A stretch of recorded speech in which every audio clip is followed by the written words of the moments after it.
Reporting on the games you love by people who love to game. The MMO Reporter Network.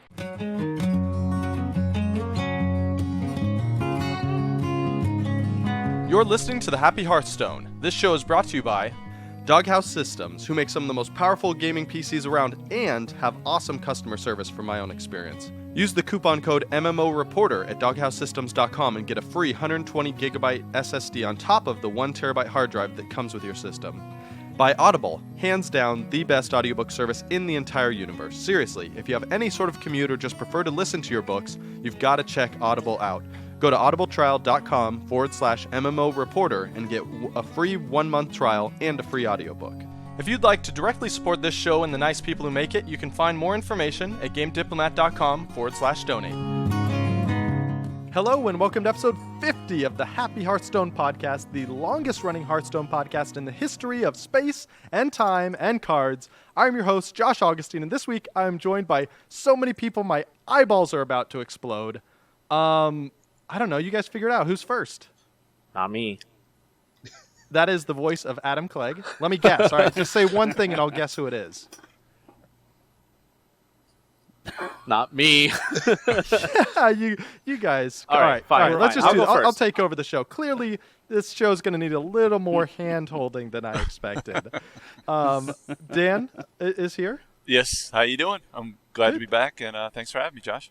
Thanks. I'm really glad to have you here. And Chris is also here. Hello. And Derek. Dude, sup? Dude, sup? Oh, I forgot. Our That's customary right. greeting. I love it. Ooh. And the one and only Scott Lance. How's it going, everybody? Hey. So, if you don't remember, or longtime listeners will recognize these people from different eras of the show, but they have all hosted at least one, probably several episodes with me. These are some of my real-life friends and just some of the great guests that we've had on the show that have been on for a very long time. I'm really excited to have them here. So thank you guys for being on the show. No problem. It's an honor and Glad a to privilege, be my here. friend. All right, so before we get into anything else, because this is going to be a wild and crazy show, let's talk about why we're happy. Let's get that out of the way before we start stepping on each other's toes and fighting. I'm going first. I am happy because I beat my coworker in Fantasy LCS today. LCS is like League of Legends, the pro leagues, and they have fantasy like fantasy football. And so we have a work league, and I crushed my friend Ben by over 100 points. So Ben, if you're listening to this, because I know you listen to the show, buddy, ha! Wow. Take that. Well done, sir. Thank you. Thank you. I lost by like 5 points last week, so I was a little salty going into this week, and it felt good to just crush. So Chris, why are you happy? Hey, 50th episode. That's pretty darn cool. That's something to be happy about. And Yeah. I loaded up the launcher today and like a new hero. What's Yeah. this? New video of a hero? Well, okay. Not new hero like now because it's Blizzard, but soon, right? Soon? Soon, right? Like tomorrow? Yeah. No, it'll be forever. In But anyways, 2015. Yeah. 2015, it'll be here. so December 31st, we'll all be playing the new hero. I don't know, dude. $10? I don't know. Yeah, like it's a new picture, but the same hero power. I don't know. Yeah. I don't know. They could have easily like changed the hero power up. Like instead of 2 armor, you get a new hero, and it's like 1 armor plus random minion gets 1 health or something. Like they could have done something. Yeah. Hey, Adam, why don't you save it for the news section, buddy? Sorry. Adam, why are you happy? I'm Clearly hap- it's not hero portraits, so what is it? I'm happy because H1Z1's on sale for 50% off. What? What? Shameless plug. Shameless plug. Sorry. No, that's not Adam true. works on H1Z1, just in case any listeners out there were getting tricked by that. We couldn't tell. I'm also happy because Golden State beat the Cavaliers, and I'm not a LeBron fan, so sorry, LeBron fans out there. Wow. Death I'm to also LeBron. not a Cleveland fan, but anyone but LeBron. Adam, all right. You know what you're most famous for on this show? We got to bring it out Oh here. God, what? you're famous for making people, like, making statements that make people angry. You came out here and you're like, people that play Warlock decks are so or Murloc decks are so dumb. And, like, for 2 weeks, we got nothing but emails and messages saying, like, I play Warlocks. I'm not dumb. I love Murlocs. They're the best. Hey, just call me the Howard Stern of Hearthstone. Okay. That makes me happy. Add that to my list of why I'm happy this week. We got Howard Stern of Hearthstone here. All right, Dan, how about you? Well, Heroes of the Storm is now live, and I've been playing way too much of that. That's why I'm happy, because I've actually been decent at it since I've been stinking at League of Legends for years and years. Tavern Brawl looks like it could reinvigorate my love for Hearthstone, which would be good. And of course, Josh, I'm extremely happy that you hit 50 episodes, and show's going great. Thanks, dude. I know we Congrats. just celebrated actually 100 episodes on your podcast recently. Yeah, and I had Josh and Scott Johnson on the 100th episode of Geek All Stars, and that was a ton of fun. That was, And, but I thanks feel again like for joining me. yeah, it's my pleasure. Thanks for having me. It just feels like it's dwarfed my accomplishment here. I'm like, I hit 50, but it's not 100. Someday I'll catch up to Dan. Someday. Well, if you add up all the shows you've done on all your different podcasts that you've got, you're probably at about 150. That's true. Can I do that? Can I just combine everything to a Josh Augustine podcast? You just have the Josh feed. That's what you call it. The master feed. See, but if you do that, can we all do that? Yeah, I think so. Okay. Yeah, swipe these episodes right here. Toss it on. Oh, and I'm also happy that I'm having this Kona Brewing Company Big Wave Golden Ale. Ooh, Oh, I'm jealous. wow. Nice. All right. Well, but so before we get into drinks, because that will be an official topic. Don't worry, is that it's in an the official notes. topic? I'm it's sorry in the about notes. that. No. Well, by then I'll make sure I have another one, so I'll There have you something go. else to talk about. Well, you've got like 2 minutes, so you better chug, buddy. Derek, why are you happy? Well, I gotta say, when I got the announcement that Hearthstone finally was available on iPhones, I gotta say that made me pretty happy. It can follow me wherever I go now, which is maybe a good thing, maybe a bad thing, but it definitely ramped up my usage. I'm playing all the time now. Try to sound happy about it. Oh, Try it's fantastic. It just it's hard to sleep. It's that kind of stuff. No, on travels everywhere I go, I get a little ETT in every once in a while. That's effective toilet time. Wow. Wait, is that an official acronym? Yeah. I'm going to use it. That's awesome. It is now. My ETT on Hearthstone is every day. Oh my god, it's gone up so much. We do not need ETT updates. Well, not live updates, at least. Not live updates, yeah. Every day I keep forgetting I got to ask Josh if he wants to play from my seat, and then I'm going to secretly go to the toilet and then beat him and then say, I just beat you from the toilet. Do not send a picture, no matter what you do, please. Tweet it out. No selfies there, that's for sure. No selfies. Yeah, and then beyond that, obviously I'm really excited for the 50th episode. That's really awesome to be part of that. And the other recent announcement about Tavern Brawls makes my mind start to spin. I'm really excited to see what they're going to do with that. It sounds like a little bit of an empty pit, or not an empty pit, a place to kind of come up with new ideas and keep recycling, shuffling through all those new ideas. So we really need an opportunity to play some of that. Yeah, sounds really exciting.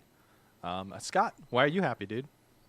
Man, happy birthday on the 50th anniversary of Happy Hearthstone. That's Thank the big news, you. right? Yeah. That, and I just watched the Fallout 4 reveal from E3, so that was pretty hot stuff. So good. Yeah. That's going to be so fun.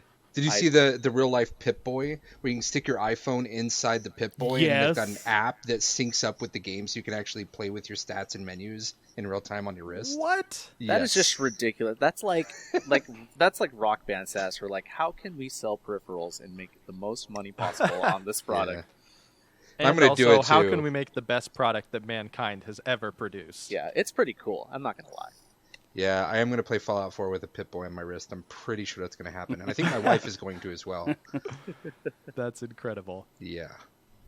Awesome. So I forgot. I should have actually mentioned. So this is a weird episode. We got a lot of people on here. We're doing a potluck episode. So we all brought our topics. We did this a couple episodes ago, Scott and I. But everyone brought a topic we're all going to talk about. But I forgot to tell your guys' history. So I said you've all been on the show. I want to try and let's do a quiz. How about this? All right. I want you guys to guess what the first episode you were on individually and what that topic was about. Oh, I know. All right, Chris, go. Okay, I think it was episode 2, and it was about playing it on the PAX East show floor. Am I right? You are close. Episode 3. Oh, so close. Wow. But it was about playing it on PAX floor. Dude, well done. Thank you. All right, who do you guys think? All right, how about this? Who thinks that they're next in like the earliest hosts? I think I was next. Dan? All right, what episode do you think you were on? I want to say I was on episode 6. And was it about hunters? So it was about the Beastmaster Hunter, but dude, you were on episode 20. Wow, was that late? Ooh. Holy cow. Yeah, I couldn't Wow. believe it when I looked that up. Like, I had to check it twice to be like, am I missing something here? But no, dude, it was episode 20. You're like a newbie. I Come know, on. man. Wow. And see, Josh, I had you on episode 6 of my show, I think, or something like that. Yeah, I guess I'm kind of a jerk, is what this all comes down to. All right, so we got Adam, we got Derek, and we got Scott left. I Who think thinks- I think I was next on like episode 11 or 10, and it was about my shaman deck, which I rose through the ranks in. I want to Dude. say. You were on episode 4. You were right after Chris. Oh, damn! I didn't know I was that early. Yeah, so other than my wife, you two were the first guests on this show, which is crazy. Nice. sounds That's right. You about had right. that awesome show with your wife. That was a really good one. Yeah, that was really fun. I think I almost did 50th episode having her back on instead of all you guys, but this sounded more fun. You have a really comfortable couch, don't you? I do. I'll be staying down here all night. All right, so Derek and Scott, which one of you guys was first? I think I was a couple episodes before Derek, maybe like 23, something like that. Oh, I was, Derek, what do you think? Yeah, I was in earlier than that. Oh, okay. Yep. No, that's so all right. when do you think you were before Dan at 20? Yes. I think I was in episode 5. Derek, you were at episode 28. just off by a little, man. If we're doing Price is Right rules, you'd still be in though. Nah, that's all right. All right, and Derek or Scott, you It's were on always best with that 26. closest without going over, so you gotta aim low. That's true. Aim low. So Derek, you were the most noob at 28. Scott at 26, and then Chris is the most veteran, so he's allowed to issue orders to anyone else. Yes. This Wow. whole episode. Yes. All right. So I have a couple more trivia questions about Happy Hearthstone to celebrate our 50th episode. Guess the date of our very first episode. You can just guess the month and year if you want. June March 14th, 2013. And Dan, I was going to say April 2013.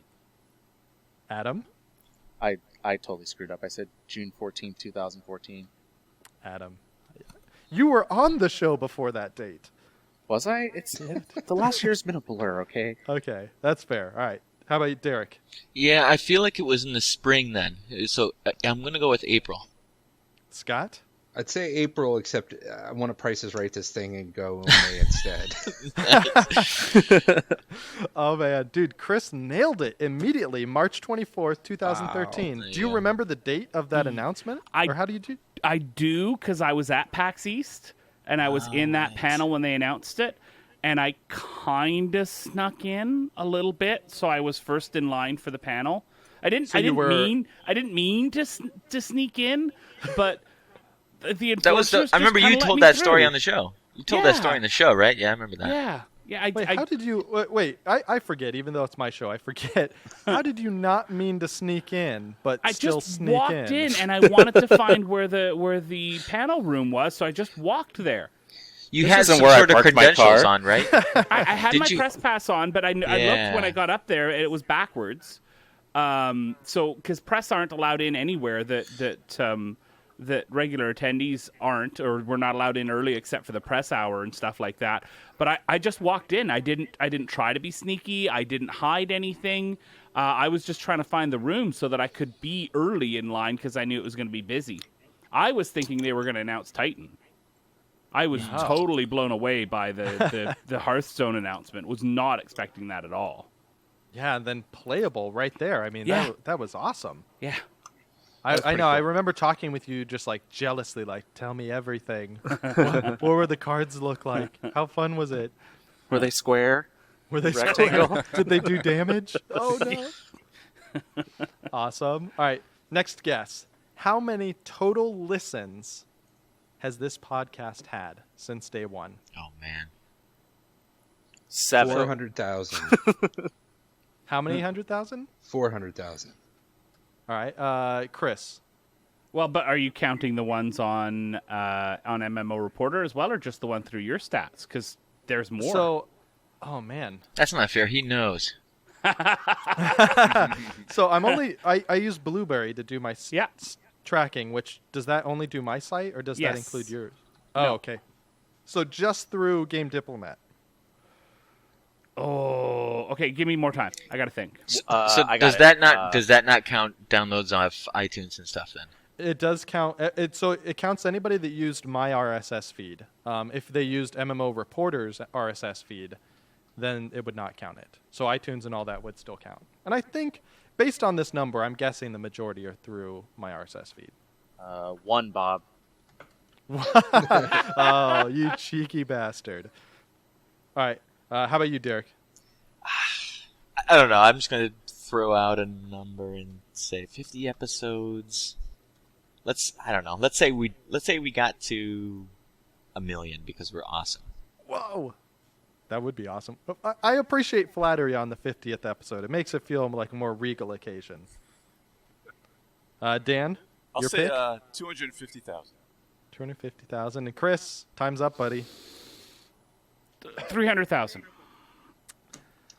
So it was 200,000 so Six. far. We all That's have bigger not bad. egos than we really are. Then Suddenly, the number seems unimpressive. I know, suddenly, like, yeah, well, when you compare it to 1 million, it's hard to compete. I was pretty happy with that number. I thought that was pretty cool because that's an average of. Scott? oh, math What is was that? coming. What was that, 4,000 downloads an episode? Yeah. Yeah, 4,000. Hey, That's solid. That's not bad. Yeah. That's 200,000 more listens than my podcast. Oh, well, what is your podcast about? It's a minimalist podcast about nothing. Dude, Airs never. this was going to be your chance to promote it. I was going to give you the plug to our sweet 200,000 listens that happened over the course of 5 years or whatever. All right, last question. Oh, sorry, 2 more questions. Let's do this one first. What are you drinking right now? Chris, Wine.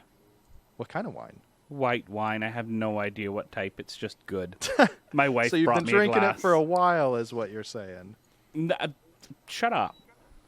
All right, Dan, what are you drinking? Are you still drinking your Kahlua? The Kona? No, it's not Kahlua. It's Kona beer, but I've actually switched over from Kahlua. Kona. Kahlua. Just straight Kahlua. You know, it's good.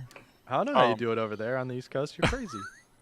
Well, the dude abides, so it wouldn't be too bad to have a White Russian.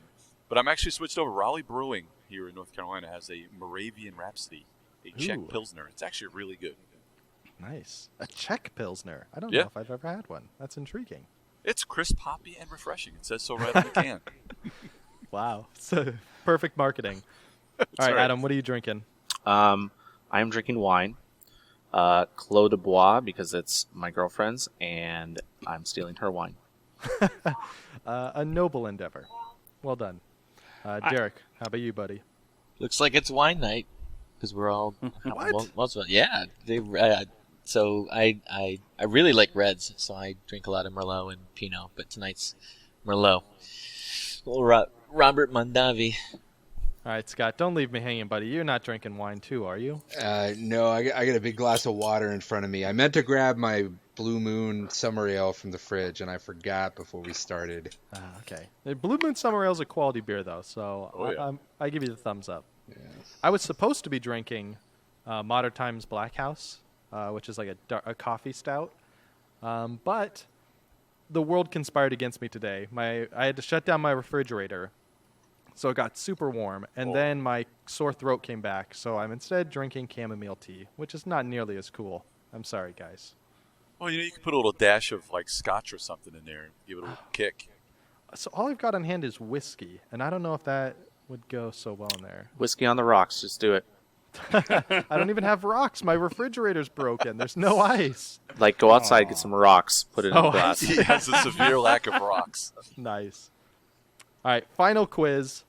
Who is the one permanent host and owner of this show? That's If you guess Ryan. wrong, you Your lose wife. all your points. Yeah, Josh's wife. It is actually Andrew Brown. Does anyone know who that is? Yeah. Totally. That Yeah, Okay. totally remember. You can just refresh everybody else's Yeah, memory. I though. met him at E3 once, I think. Dude. All right, so clearly this was a test. None of you listened to last week's episode. So shame on all of you for sorry. coming on the 50th episode and not listening to 49. Josh, your episode didn't get posted to iTunes, and I couldn't find it on your website either. I thought you took it down. Wait, are you kidding me? I'm not kidding you, bro. And you couldn't think to mention Yeah. this to me before? Surprise! Yeah. Happy birthday! I couldn't Dude. find the episode either. I tried to go to iTunes and it was taken Oh, down. don't try that, Adam. Don't put Yeah. it back onto Yeah, no, Scott's. they're both right. Yeah, I totally couldn't find it. Yeah. See. Wow. Is it just the last episode? I wonder what happened. Yeah. I wonder if I forgot a tag? Well, this is terrible news. People may never even listen to this episode. You could have had 200,004 listens, Josh. I could have. Oh, man. All right. So last week, I did a bet with the co-host about the new hero portraits that they teased. And I bet him that, one, they would come with new abilities. And two, that it would be Muradin as the dwarf. And I said that if I lost both the bets, I would give him the show. Wow. Whoa. And because I knew I was going to miss one of them, but I didn't think I could possibly miss both.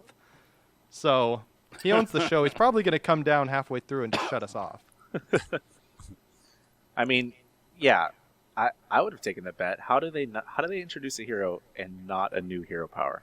I thought for sure. It seems like it'd be so fun and so cool to do that. I thought for sure they would do it. And if they're going to wait this long, they might as well get a new hero power. Yeah, seriously. But all right, so let's talk about the news. So these new hero portraits, obviously. I believe they've announced 3 of them now. Medivh is going to be the mage one. Or mage, is that right? Yeah, even though he really looks like a druid to me. Yeah, that's why I got confused, because he has like the feathers and stuff on his Yeah. shoulders. Yeah. So he's gonna, and there's some blood elf hunter that's gonna be the hunter, and then some dwarf that is not named Muradin is going to be the dwarf warrior. So I don't know. I guess which heroes are you guys excited to see? Like, do you want to see a specific character get made into a hero, and are you gonna buy any of them? I don't know if I'm going to buy them. That's for sure. I think $10 is a little bit aggressive for just an aesthetic. So that's a little strange. But there's tons of heroes that you could pull from. Medivh would have been near my top of the pick because he was. Well, actually, that's the server I started on when I played WoW. Oh, cool. So that was kind of a nostalgic thing for me. But I thought that was cool. I'm in the same boat. Like, it's just an image on your board. I mean, the hero power does get a cool new spell effect. Like, the warrior one looked pretty cool with the hammer that comes out. Yeah, but it's the same thing, right? You get 2 armor. Yeah, same effect. Yeah. I don't know. So, I mean, people like buy dust and stuff, or basically buy dust so they can build gold cards, right? That are just kind of aesthetic. I don't know. I think they're testing out the waters. I think they're Yeah. testing to see how many people will buy just a new hero image, and then they're waiting for the new hero powers. Because they have, like, it's Blizzard. The longevity is, like, they have a 20-year plan, right? Not just, like, a 1-year plan. Yeah. Well, help me understand. So, back when I used to play League of Legends, right, you could pay for skins on those heroes, right? And how much were those? Those were anywhere between like $7 and $15 usually. Right. Yeah, So I mean, this is in that neck of the woods. So maybe there's going to be people. It is, but, like, you get a visual character that has new animations, new voiceovers, new spells. The same spells, but they're all redone. Like, it would have to be a new hero image, a new hero power. When you hit the hero power, a new animation comes, all new emotes with new emote things, and then even then it's like, I don't know, it's not even to the same quality as like a League of Legends skin. Yeah, but the League of Legends skins that change that much, they change pretty much every one of the spells and the look. Those are usually like the real expensive ones, like the $15 or $20 ones. The basic skins that all they do is change the look. Those things probably, I think, boil down to only like $5 a piece. I mean, if it wasn't 10, I think people would be fine with skins, because that's basically what this is. It's just another skin. In the League of Legends one though, you said they changed the spells too? Like, do you mean they changed the look of the spells, or they actually changed the spells? On the Epic one? No, they don't just change the spell completely. They just change the look of the spell. Right. So again, it's just purely aesthetic. Right, but I mean, when you're using it that much, I think it means a lot more to the player, to the champion. Yeah, Where you're here, casting it's just a hero power. Yeah, in a League of Legends game, if you buy even a $15 skin, you're using those spells for an hour every time you play the game. And on Hearthstone, you're, tapping a hero power a few times a game and maybe emoting? I don't know. Hopefully not emoting too much. We don't want to be jerks. I wonder if they're making a lot of money on their Heroes of the Storm skins, and they're saying, all right, well, if we can make good money on these skins, maybe we could do the same thing for Hearthstone, since they have such a huge player base that they see this as a good revenue stream for it. But I just think they might be pricing themselves out initially. Yeah, it'll be interesting to see how it changes, because I kind of agree with, I think Derek said, if it's like $5, or maybe Dan, you said that, like maybe $5. Yeah. I think I'd feel a lot better about it. And I'd probably buy one. Like, none of the ones that have come out really excite me, because I like the ugly races. I like the trolls, the goblins, that sort of stuff. So, like, if Vol'jin came out as a hunter, I think I'd probably pay $5 for that, just because I love him. And if you're changing a hero, if you're selling us a new hero with a new hero power, then you got a lot more people screaming pay to win again. Oh, yeah. And I'm sure that's got to be a nightmare to test, because it was so hard for them to get these correct, the base one's correct. Well, what they would do is they would probably have a new hero with a new hero power for, let's say, $15-$20, but you can also buy it with gold, and that's how they get around the pay to win. Right. It's just, so it's like, it's the same thing they do with their solo adventures. Like, the solo adventures cost money and you get new cards, but you can always go around and buy it with gold. Well, the first one, not the second one, right? No, the second one too. Yep. I bought the entire second Oh, one. you can? Gold. Oh, okay. Yeah. You have to go I into the was individual wings, I think, and buy them there. Whereas in the store, the only option is the cash. That's And all it takes is one moment of weakness for somebody to spend $10. That's the thing, right? Everybody talks about how they're not going to buy these things, right? We're all saying that. Everybody you hear, everybody's going to say that, because that's the thing to say. Because if you're the guy that says you're going to spend $10, everybody's going to look at you funny, right? But all it takes is that one night when you've had like 3 beers and you come home and you're playing and you're like, screw it. Look at how many people bought the stupid Star Horse in WoW, right? Like when it first came out and there was the big hoopla about this is so stupid. Who wants to buy this? It's a sparkly pony. And then they were everywhere.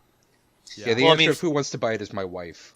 Think about it. As you're playing, right, you're going to see your opponent occasionally will pop up with all of these new animations and stuff. So I guess they're hoping that that'll entice you.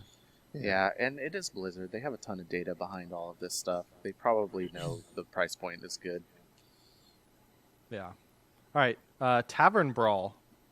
For me, a more exciting update that they gave. So this is going to be a new game mode. It's finally what that 4th button is going to be on the front menu.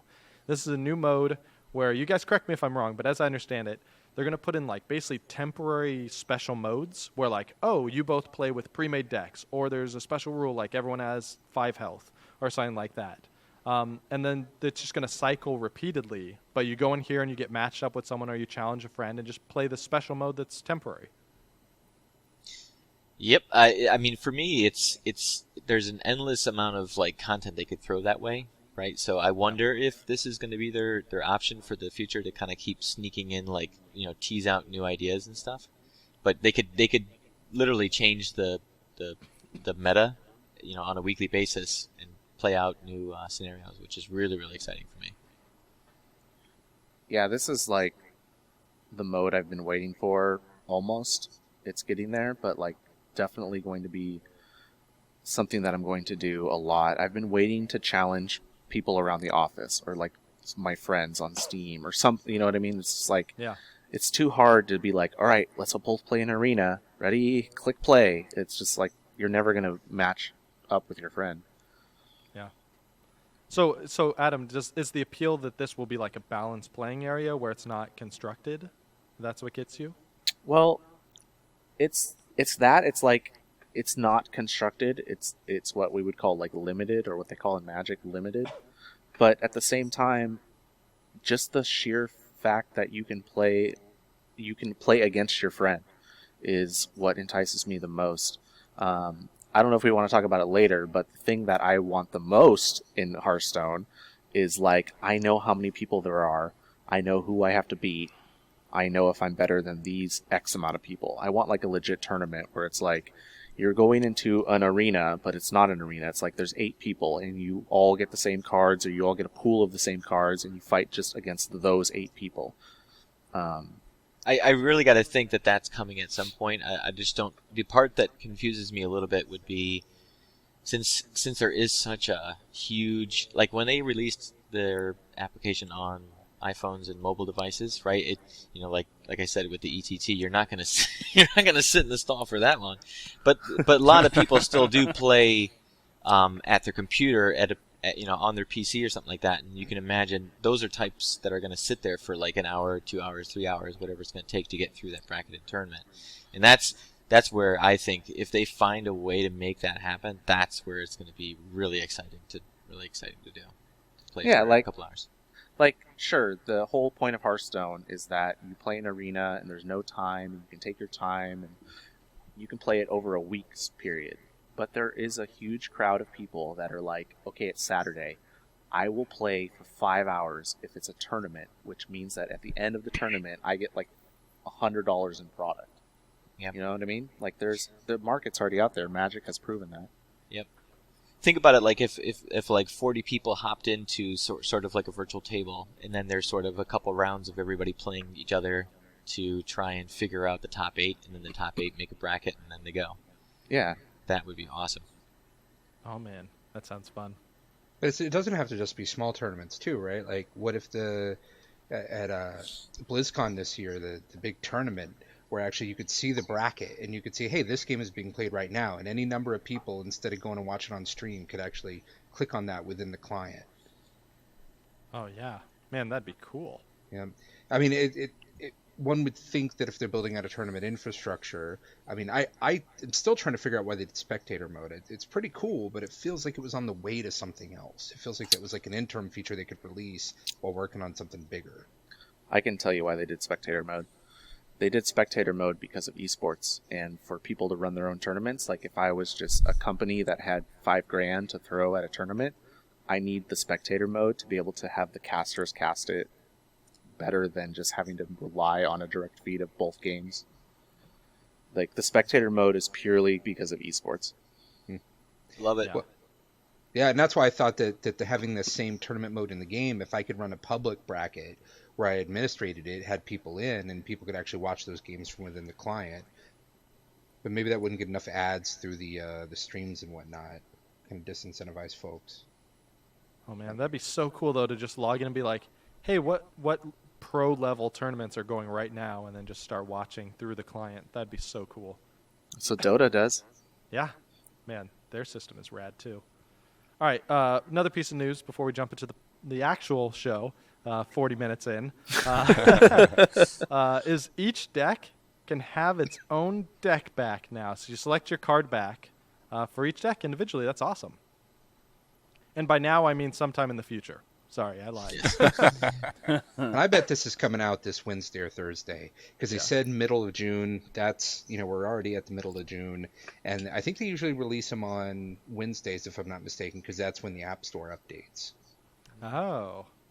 Well, Cool. The App Store actually updates the apps on, it refreshes the catalog on Thursdays, but they encourage apps to roll out on Tuesdays and Wednesdays. So are you guys going to be putting, special deck backs on every deck? Or are you just going to pick your favorite and just keep assigning it to everything? I rarely futz with it. I've got every new card back as it comes out each month, right? Because I can at least get to level 20 kind of thing.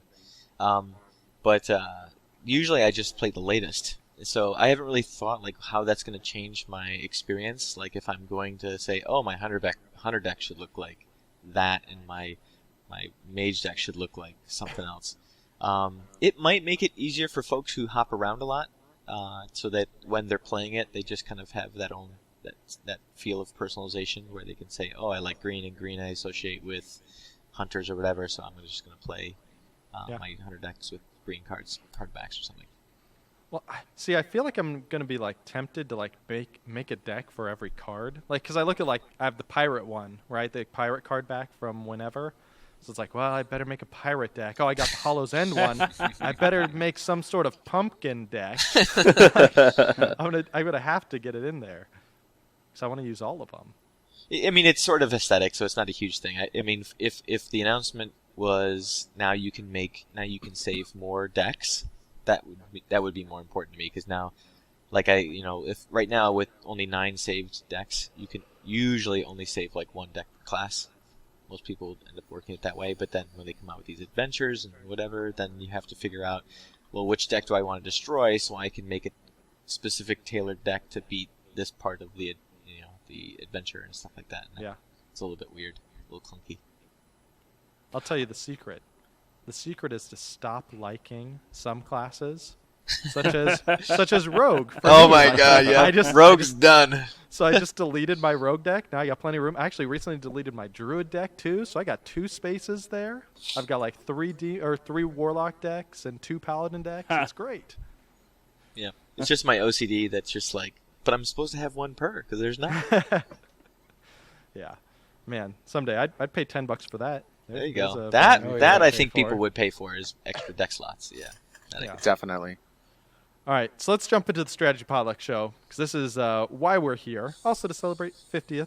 Hooray! For people that don't remember from a few episodes ago, a Strategy Potluck is where the hosts and listeners pool together our collective wisdom, advice, tricks, questions, basically just short little topics that we can talk about. We did one a couple weeks ago with a lot of questions between Scott and I, but this week we've all brought one, and it's a potluck, so we all share and kind of, I'll introduce my topic, but you guys can jump in and have some too. So I'll go first. So this is something I've been thinking about a lot recently. I actually tweeted Scott about it, but his answer was insufficient. I need more. Because it was Twitter, he could give me like 3 words. So I've been thinking about the idea of lost potential a lot. And I want to get your guys' opinion on this. Like, essentially, how do you evaluate cards that have super high potential? Is it necessarily bad to like not hit their full potential even if the card is efficient? So example, the Aldor Peacekeeper, right? It's a 3/3 for 3, and when he has a battle cry that changes enemy minion's attack to 1. You don't need to get a huge change from his effect, right, for the card to break even, because it's still a 3/3 for 3. But, right, like it does a lot more if you do it to, Deathwing or whatever than if you do it to a 4/3. But is it bad to use it on a 4/3 then because it could have done more? Oh, I'd use it on a 4/3 all day. Okay, so you wouldn't hold on to it thinking like, well, I'll get more out of this later. No, especially if it's on curve or if I can use all my mana that turn, I'm in. And in my opinion, it's like, why is it in your deck? Like, is it in your deck because you're trying to, use it for its ability, or is it in your deck because you want to play a 3/3 for 3? And if that's the case, why are you playing that card? I feel like that card is a ranked card, and you're only putting it in your deck because you're using it for its ability, and you just hold on to it until you can actually use it. Okay, so you're saying the 4/3 isn't enough value out of it. You'd want more. I mean, if you have to play the Aldor Peacekeeper on a 4/3 on turn 3, then you're basically saying this game's not going to be long enough for me to play my Paladin deck the way I want to. I need to play something right now. So, I mean... All right. Any other thoughts out there? I think it's also a trap card, too, because it's really hard to not play it in those certain situations. Very situational as well, but if you hold on to it too long, you're just killing yourself in the long run too, because so many times in games you just wait for too many ideal situations, and you can kind of really put yourself behind waiting for those situations. You know, Yeah, I mean, I'm also an aggro type player, so it's.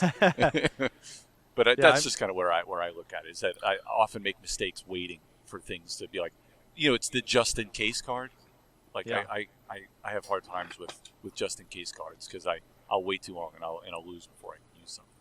Yeah, well, that's interesting because that's the other one that happens to me a bunch where I'll have something like Flame Strike, right, or even a Consecration in my hand, and there are 2 minions on the board on the enemy side, and I'd kill them both. So I mean that would be a 2-for-1, but I usually end up holding on to it because I want to get 3 or 4. But is it better just to kill 2 because it's still a 2-for-1? I mean, which is still a great trade. I mean, we're happy to get that on anything like a Fire Elemental. 2-for-1 is awesome. Yeah, on Consecration, I mean, that is a card you can get in trouble with where you're like, well, I'm not getting the maximum value. If I just wait and wait and wait, I can get like 4 cards at once. If you can get a 2-for-1, that's a win.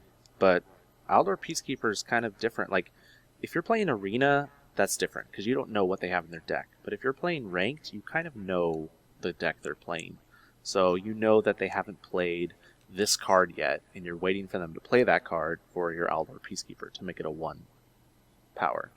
Okay. Especially if you're using like Aldor Peacekeeper, Stampeding Kodo, which is a great combo where you make it a 1 power or 1 power, and then you Kodo it away.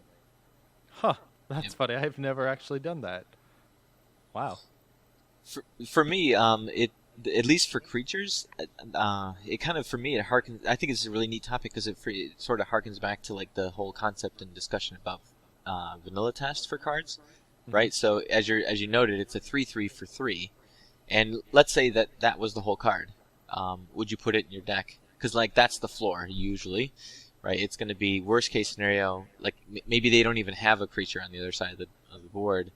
Are you going to not play a 3-drop? Are you going to play your hero ability or something like that instead and just wait for something to happen? Or are you just going to try and develop your board and get a 3/3 on the board? And if you're not like, for example, if when the card was costed, if they ended up making it a 5-mana 3/3 with that ability, like that, really kind of feels like it's not really worth it anymore, right? Yeah. So for me, like Aldor Peacekeeper as an example, like if that's a 3/3 for 3, I'm totally happy to play it as a 3/3.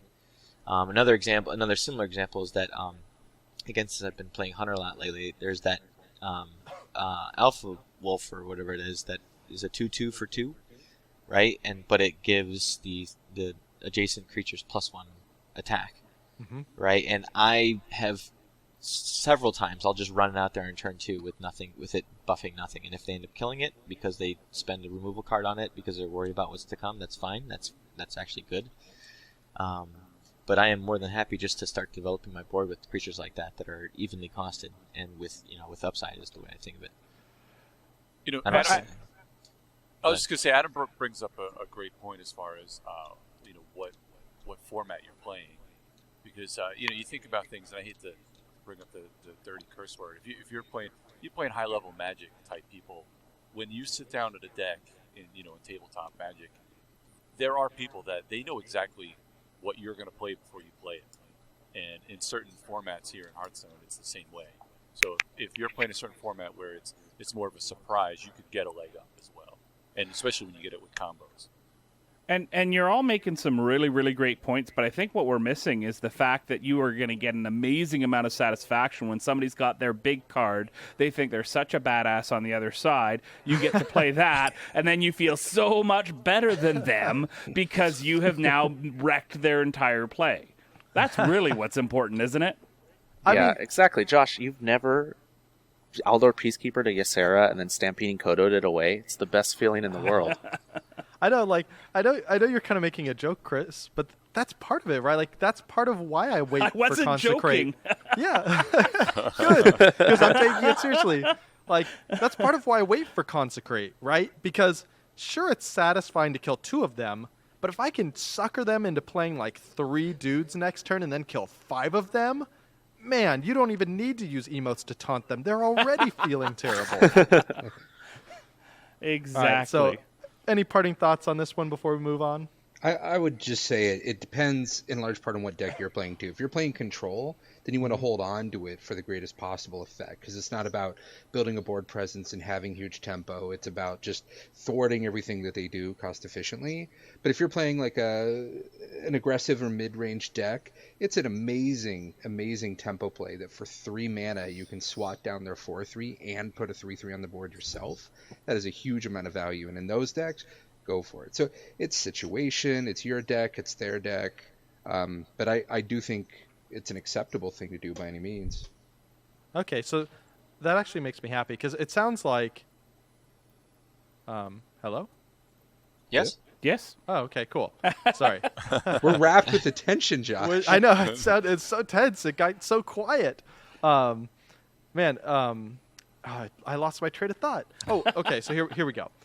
I like that it feels like you just need to get value out of it. So, like you said, like I don't have to worry about Consecrate hitting that ideal situation, I think was Derek's first point early on. You just have to get value out of it. And sometimes you're going to get a 2-for-1, and sometimes you'll get a 5-for-1, and that's awesome. But you don't have to get a 5-for-1. A 2-for-1 is still good. All right. Yes. All right, Chris. You're up next, buddy. What did you bring to the potluck? I brought the idea of playing Hearthstone as a casual because I am, and I'll go into a little bit of history here with other games so that you can understand exactly why I brought this topic.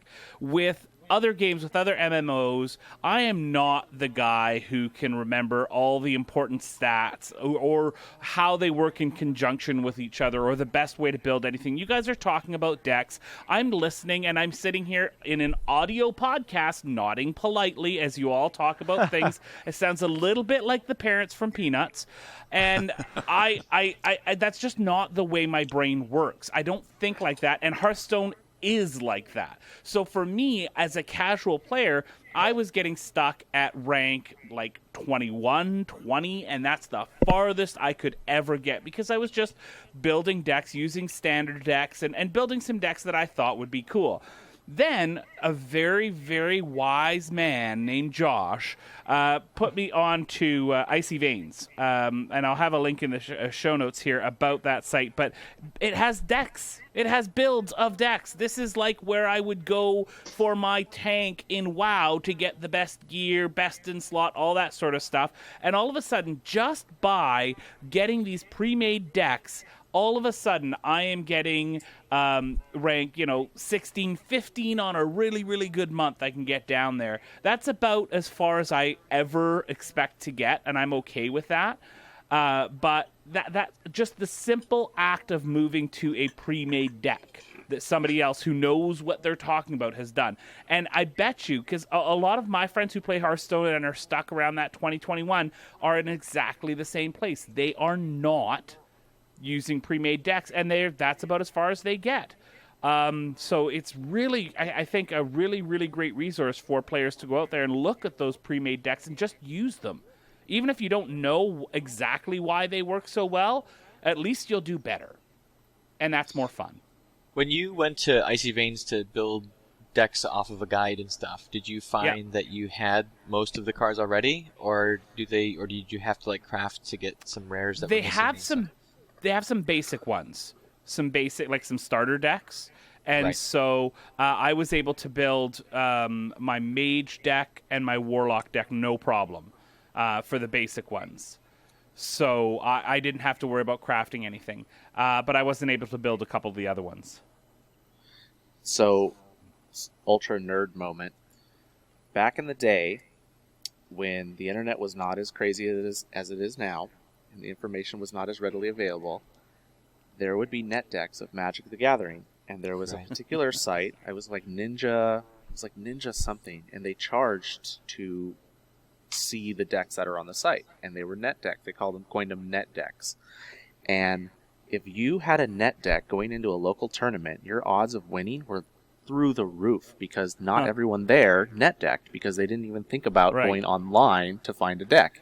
And nowadays it's just like common knowledge. You go to any website and you look at a Hearthstone deck and you see how you can build it. But back then it was like, holy crap, you go to an internet site to build your Magic deck? It's like people thought it was like totally dirty and cheating. They're like, you're such a filthy cheater. But, I mean, honestly, the people would upload their decks, and then you would go to a local tournament and just smash face against all of the local people. And it was like a glorious day of card gaming. But nowadays, it's not taboo. It's like everyone knows, everyone sees, people watch streams, people see the decks that the pros are playing. And it's definitely something that you should be doing if you're not doing it already. I mean, there is still some sort of feeling of dirtiness, right? Because I have at least some friends that don't like to look up decks because they want to build it themselves. They think it's cheating, like, to look up decks like that. Do you not find... See, I don't think it's cheating at all because everyone watches Twitch. Everyone sees the tournaments. You see the decks that they're making. You watch a Hearthstone streamer, they even have a deck list on the side all the time while they're playing the game. And it's like if you're not doing that, then don't even play ranked because you're like everyone is doing it. It's not like this thing that's like people are cheating or like it's like this shifty thing. Literally everyone on ranked is doing it past a certain rank, and that certain rank is probably like past rank 20. Yeah, and I didn't even think that it was, oh, my deck's not good enough. I just thought that I didn't understand the game well. I thought I needed to just play more.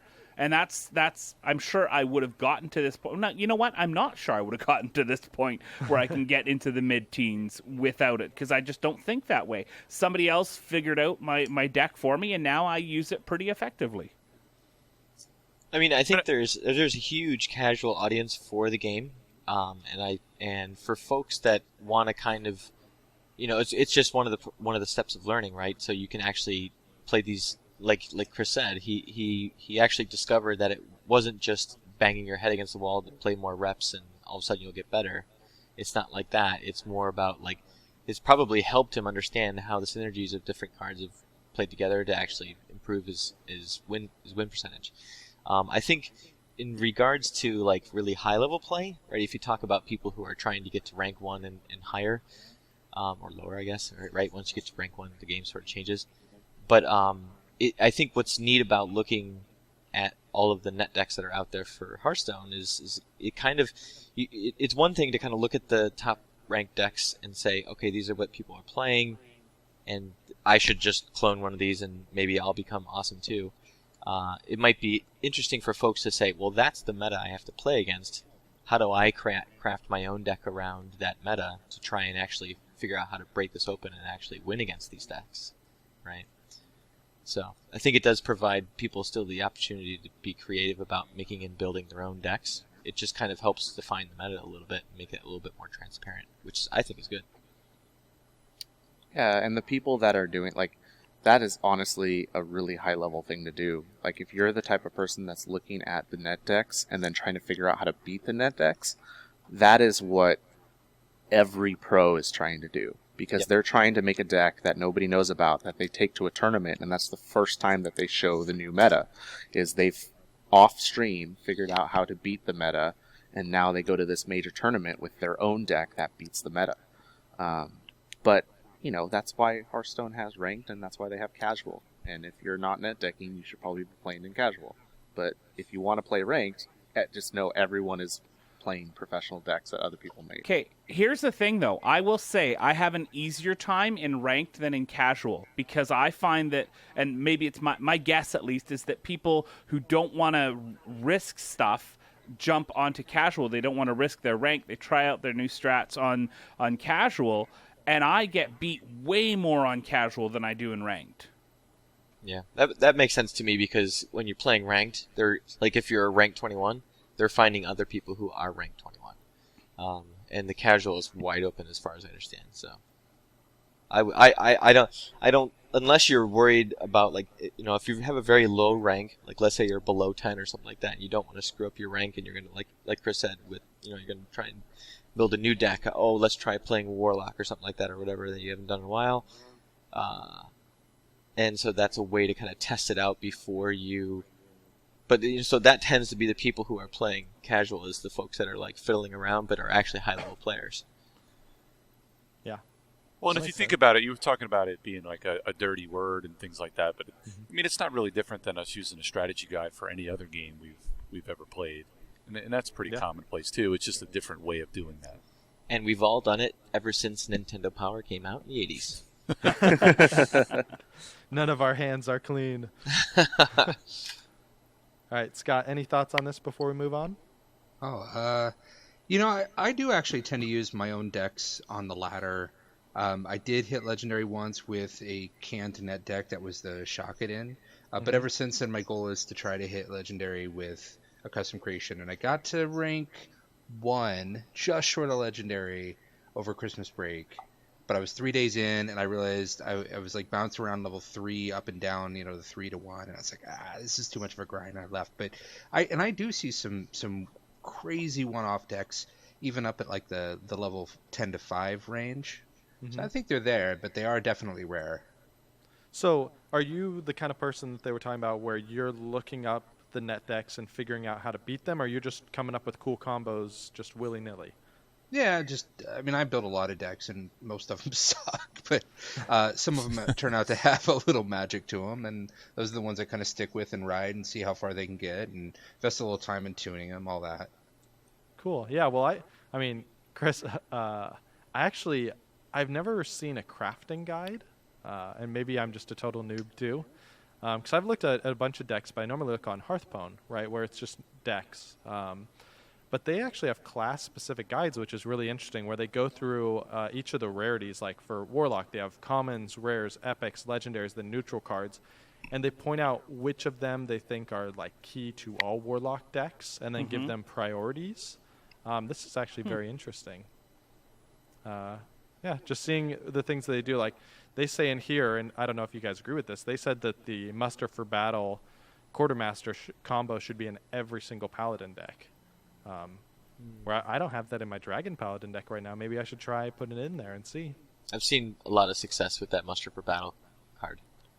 I Yeah. wonder if they're developing like a sort of like a token sub-theme inside of the Paladin environment, which is cool. The interesting thing about that is that Paladin was really, really underpowered before they made those cards. And so, to me, it was almost like them saying, okay, we need to buff Paladins somehow. How can we do this? And let's look at their theme. Their theme is making 1/1 tokens. Okay, let's make a card that makes a bunch of 1/1 tokens. Yeah. And then one card that makes all those 1/1 tokens incredible. Yeah. Awesome. All right. Adam, your idea's up next. What you got for us? So, mine was kind of different. I wanted to talk about what we want to see from Hearthstone from a very small perspective all the way out to a very large perspective. So first I wanted to talk about what kind of card we want to see, then what kind of mechanic we want to see, and then what kind of set we want to see. So I'll start with what kind of card. And the kind of card I want to see is more cards that are like King Crush. Like the stuff that they call Timmy likes. Timmy likes big, massive, huge creatures that are impossibly hard to play, but when they get played, they just destroy everything. They started doing it really well with like Ragnaros and of course King Crush, but now I feel like they're getting a little safe. Like they're giving the card a really cool ability, but they're making it like a 6/8, or they're making it a, it's not what it could be. And I would love to see another card that was just crazy. Like, let's see something that costs 10 and it's like a 15/15. Something like that. Madness. I know, but I love cards like that. Yeah. It's the type of cards that make you want to say, okay, I'm going to build a deck just around this card. Yeah. Well, I mean, Hobgoblin is kind of that, right? Because when I saw that card, that's kind of what I thought of as like, this card is so weird, but I bet you could build a fun deck around it. Oh, I've got one. It's awesome. It's so much fun. Man, Yeah, it is so Hobgoblin's annoying. great. Is it a shaman deck? It is a rogue deck, and it's actually a mech/hobgoblin deck because it uses Iron Sensei. So just everything in there is either a 1-power minion or a mech, and so they just get buffed by everything. It's great. I'm not saying it's like super strong, but it is a ton of fun. Yeah. All right. So what kind of cards do you guys want to see? Any other ideas? So I'll go out there. I love this. I love late game control decks, right? And so I love this dragon deck that I'm playing on Paladin because it just feels like, hey, if you survive to turn 6, you can go toe to toe with anybody in the game. And I would love to see more kind of cool dragon decks, honestly, just because so many of the cool hyper-powered minions, right? Like, Adam, you were saying the pay 10 mana and get a 15/15. Like, any card that's even remotely close to that is a dragon. And so I love playing with all these super powerful cards. Yeah. I think it'd be fun to see some, like a minion or two that had some ability that procced off of using your hero power. Because they have all these things that like proc when, Knife Juggler procs when you bring in a minion, another one's proc when you cast spells. It'd be fun to do when you cast your hero power, because then it's like incentivizing you to take mana away from otherwise flushing your hand real quickly. Kind of a renewable resource. They kind of almost have that with the Warlock card that gets +2/+2 when you tap to draw a card. Oh yeah, yeah. Void Caller? Or But- no. But they could Floating definitely. Watcher. But they could definitely use more of it, I agree. I think it's pretty cool. They have a lot of... I mean, Hearthstone has so much depth to it. They haven't even gotten started yet. But yeah, that would be really cool to see more stuff like that. Yeah, I would love to see that on a neutral minion, just because all the different classes would use it in such different ways. Yeah. Yeah. So, I guess the next thing is what kind of archetype or mechanic you want to see. And I think it's time for flying. So if you remember, in the tutorial, you play against the panda guy. What's his name? Lorewalker Cho. Lorewalker Cho. And he does this move where all of his people get flying. And you can't attack or damage them unless you get rid of... he goes flying, right? And you can't damage him unless you kill all of his minions. And then he goes back down, and then you can attack him again.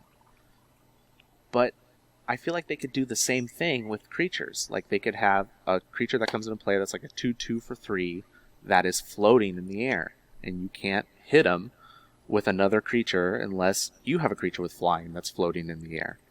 And I think it's about time for something new like that to change things up. It would be interesting to see if they kind of play around with, like, what that is like an evasion mechanic, right? So obviously there's concepts like of flying. In Magic, you have things that are unblockable. That doesn't really apply in Hearthstone as much, but you can almost imagine a card that says ignores taunt creatures or something like that, so you could punch through taunt. So that'd be kind of neat to see if they want to go down that rabbit hole and start to play around with evasion tactics. One of the neat, I guess, one of the things about Hearthstone, right, is that since you're never playing on your opponent's turn, if you add too much evasion to the gameplay, it might make the game feel a little bit more like solitaire and less like an interactive game, because they've already taken away like half of the time that you're playing, whereas in like other games like Magic, you can do stuff on your opponent's turn. So I like the idea about like flying or like ignores taunt and all that kind of thing. That would be really neat, but I'm wondering it probably would come in small doses, I think. Yeah, I mean, they have a good amount of mechanics now. They have taunt, they have stealth. Like, stealth's a really big evasion mechanic. But, like, the thing with flying is you could still, target it with spells. You could still target it with hero powers. It would just be a minion versus minion mechanic, where minions with flying can hit anybody, but you can only hit them with other minions with flying. So would minions with flying be able to bypass taunt as well? Or you still have to obey taunt? That's a good question. I mean, just off the top of my head, I would think that you still have to obey taunt. And do you kind of taunting the minion? Do you introduce reach as well? Yep. Yeah, that would be another mechanic. It would be a 1-for-1. So you have guys that have, or I mean, I guess they don't have to do that if taunt. Let's say if taunt just still acted the same way it did, that would just be another reach mechanic. So flying minions would have to still attack taunt. But that'd be on the defensive end. If you had something on the offensive end, you'd almost have to have reach just to have something on the other side. Because taunt guys couldn't attack the flight. They just would be able to protect against the flight. Right. Yeah, and it's the same thing for Magic. Like, minions with reach can't attack flyers. All right, so Adam, I think you're crazy, dude. Really? A whole set with flight? Like No, 10 not a whole set. Just a new mechanic. You make Okay. like 10 cards with flight, and that's it. Okay. See what happens. Wouldn't every deck have to run those though to guard against flight? Well, not if they're like terrible. Not every card with flying in Magic is used. All right, that's Right. fair. Or it might be limited to, or it might be more of a sub theme within one or two heroes, but not really not found too often within neutral and the rest of the classes or something like that. They could do something like that.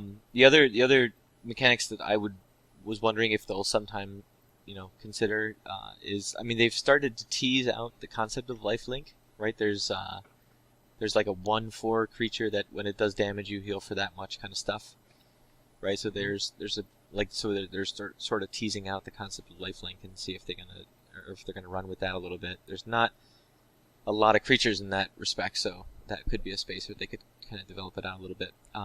But the big one that I'm hoping that I'll see at some point in the future would be activated abilities on cards. Yeah. That would be big. Obviously, if they continue with the theme where you can only interact and do stuff while it's your turn, I'm assuming they would follow suit with these activated abilities where they can only be activated during your turn. The closest we've ever got to any of this kind of stuff is like the secrets, but this could be a whole another idea altogether where like you could have like a 5 mana 1/1, but it has an activated ability that does something special, and now it's worth having a 5 mana 1/1 because maybe it says pay 2 mana, deal 3 damage to target creature or something. Or like, what if it was like a 0/5 for 3, but Yeah. you can remove a toughness to give another creature a toughness? Yeah, all that stuff would be fantastic to see, like activated abilities come around. I would. Yeah, that'd be cool.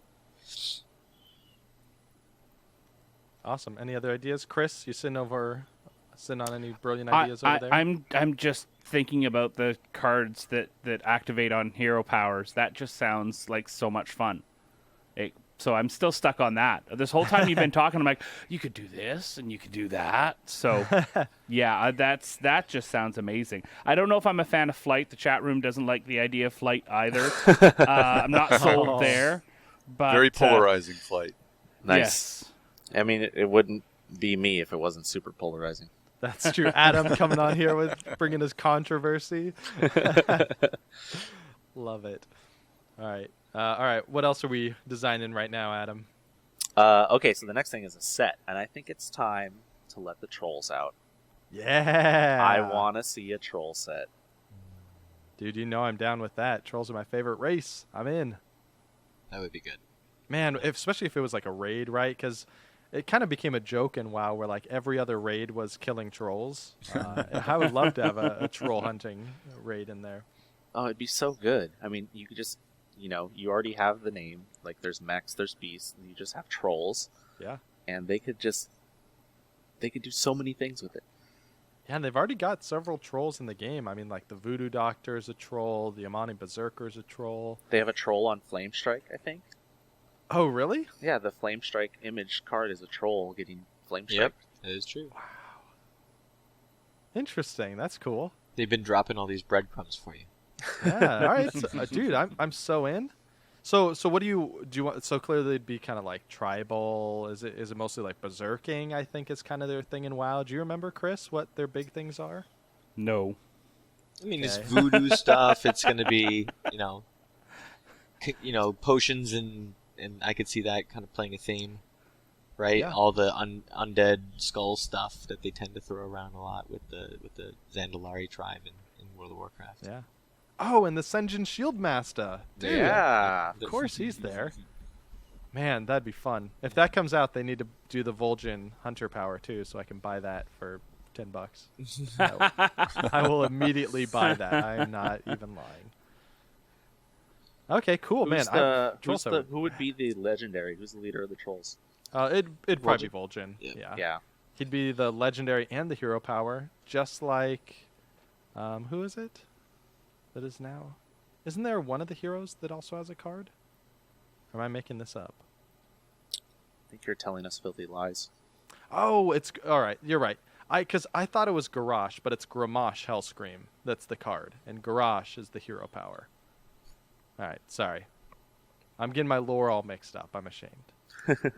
You should be. Well, while we're on the topic of sets, right? So I wonder, will they at some point come out with a concept of like a rolling standard, right? Like Magic has, where at some point will I not be able to play, any card, like whatever Ragnaros that was in the set from the get-go or something like that, because that one's kind of rolled off standard, and standard is now something different, where it's the latest year's worth of cards or whatever it might be. Because at some point, right, the pool of cards available to build decks with is going to be so large, it's going to be very hard to keep the environment competitive and tight.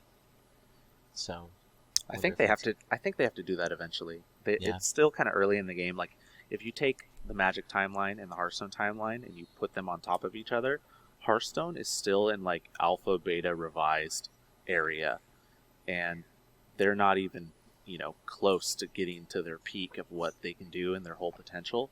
So I would imagine once they start having like standard tournaments, and then they can say, okay, for this year at World Championships, you can only use Naxxramas to whatever the next set is. And I feel like they have to start phasing them out.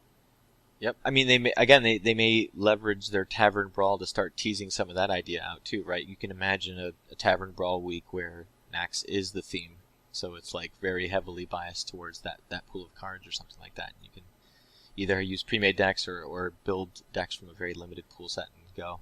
Yeah, and that's basically their like block constructed. Yep. It's neat. Yeah, man, that'd be fun. I remember telling Josh a long time ago when Hearthstone was in beta, and I was like, Josh, you realize they have like 20 years of content, right? Because they could just literally do what Magic has done for the last 20 years, and everyone would eat it up. Yeah, and I mean, and on the lore side of things, they now have 10 years of World of Warcraft to be like, Yeah.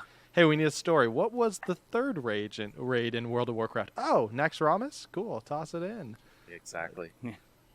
Yeah, man. So I would love more Lich King, like Ice Crown sort of stuff. Like, I just really dig that like corrupted ice undead kind of vibe. I would love a set that's based on that with a lot of like corrupted weapons for a lot of the classes and stuff like that. I have a theory they might do an adventure set on that, but actually that's like the whole adventure set is nothing but Death Knight cards, and that could be how they would roll that out, because they got a lot of cards they got to catch up. Oh, yeah, so the whole thing, you just unlock all the Death Knight class cards, sort of? Yeah, that's a thought. And then if you don't care about Death Knight, you don't have to buy the set, but if you do, then you get all caught up and you got a full class's worth of cards and you're good to go. Oh, man, that's a great idea. If they aren't doing that, I think they should be right now. Blizzard devs, if you're listening, Yeah. there you go. There you go. Awesome. Any other ideas? Well, I don't know if you're up to sets or features, or if I'm skipping ahead. I'm sorry, Adam, if I'm skipping ahead. I'd love to see. There's a card game coming out by Playhat Games called Isaac's Ashes. Ashes, the Rise of the Phoenix Born by Isaac Vega. It's just another kind of LCG where it's a one-on-one game. But one of the big things in it is that you get to pick your starting hand. That's one thing that a lot of CCGs have, is that you can get screwed by your opening draw. But what if Hearthstone, there was a mode where you get to pick what you start with? I mean, think of what that would make as far as the meta. Tavern Brawl. I want to say Magic had something like this super early on, and they found out that everyone just won on turn 1 or turn 2. Because they could have such overpowered hands. Yeah, and they'd be like Black Lotus, Mox, Land, blah blah blah, win.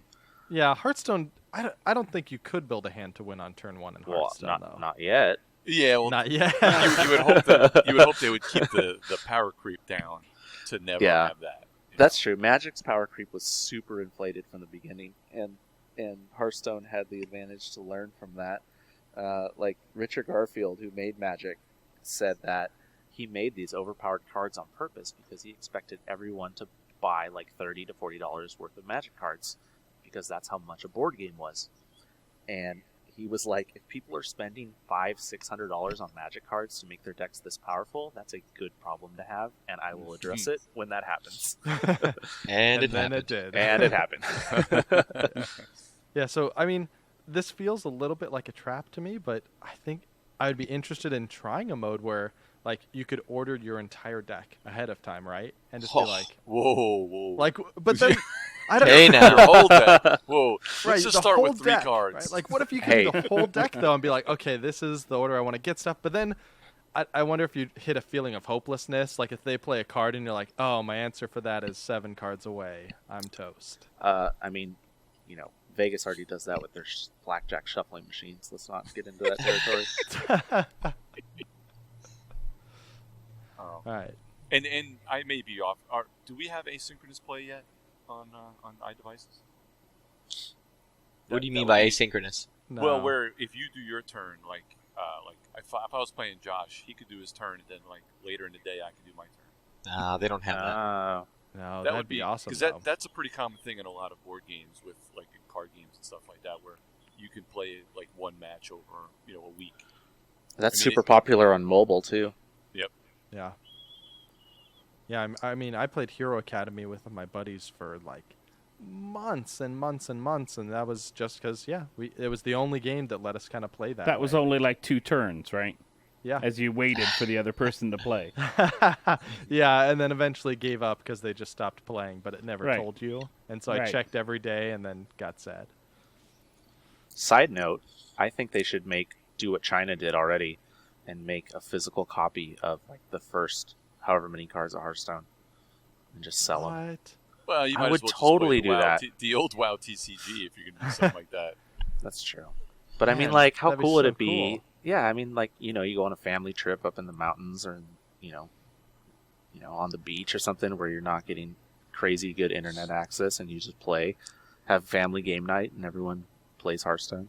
Yeah, well, I mean, and there's something cool about physically holding the cards and doing that. Like, I would love to do that with like guys around the office. Be like, yeah, let's have a Hearthstone night. Well, you can pick up Yeah. some of the old sets, and they are just the things you can do. I don't want to say it's far superior to Hearthstone, but I think it's got a lot more things, a lot more fun to me than what's in Hearthstone. I mean, I love Hearthstone, but the old WoW TCG has so many great things, which kind of leads into my thing in a little while. My son's actually made Hearthstone proxy decks, and we've played them in physical form. That's cool.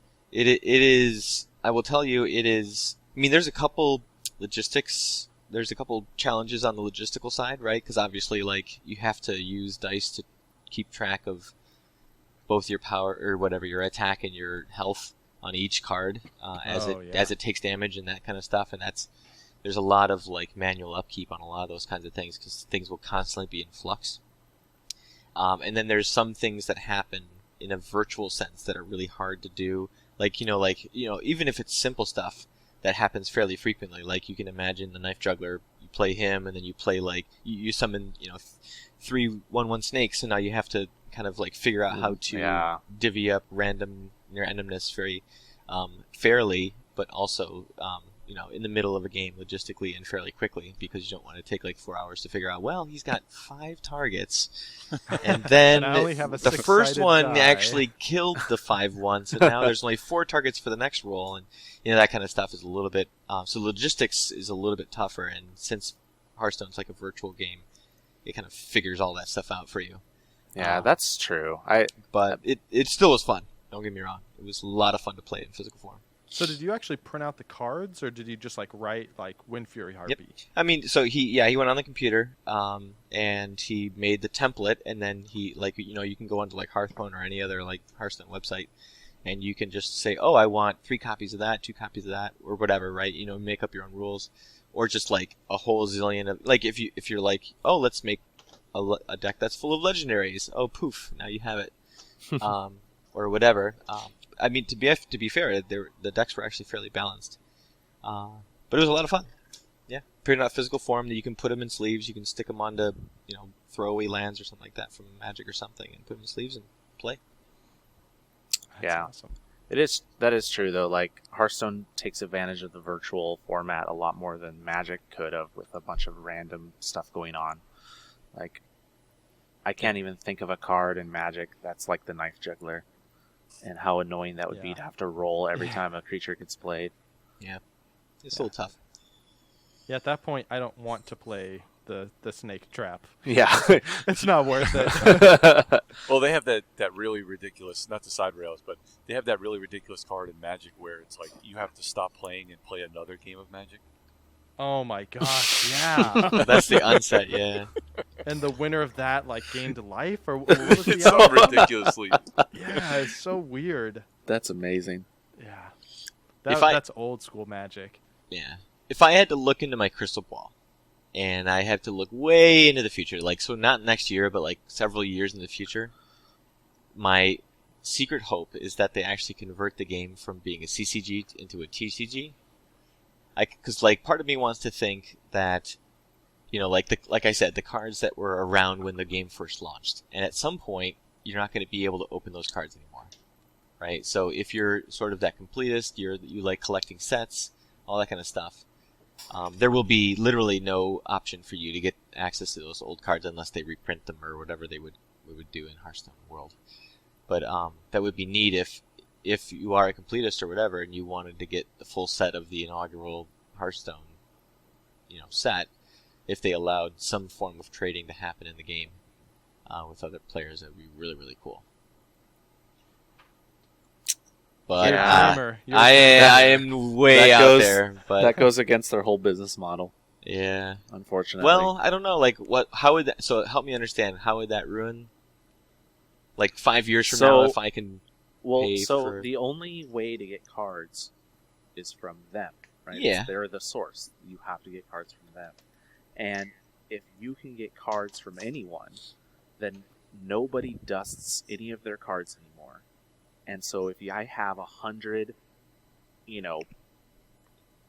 Gurabashi Berserkers, which is just a shit common, I am still going to trade all of them to everyone who needs them, newcomers, everyone. I'm not going to dust my cards anymore. And then you're going to get the Magic problem where you have bots that are trading left and right, and then you can sell singles on the black market or on eBay. I mean, it just it opens up an entire economy of disaster that Blizzard probably doesn't want. Man, Magic Online bots were the worst ever. Yeah. And it's that's what makes it so cool. I mean, that's why Wizards doesn't sell singles. It's all third party.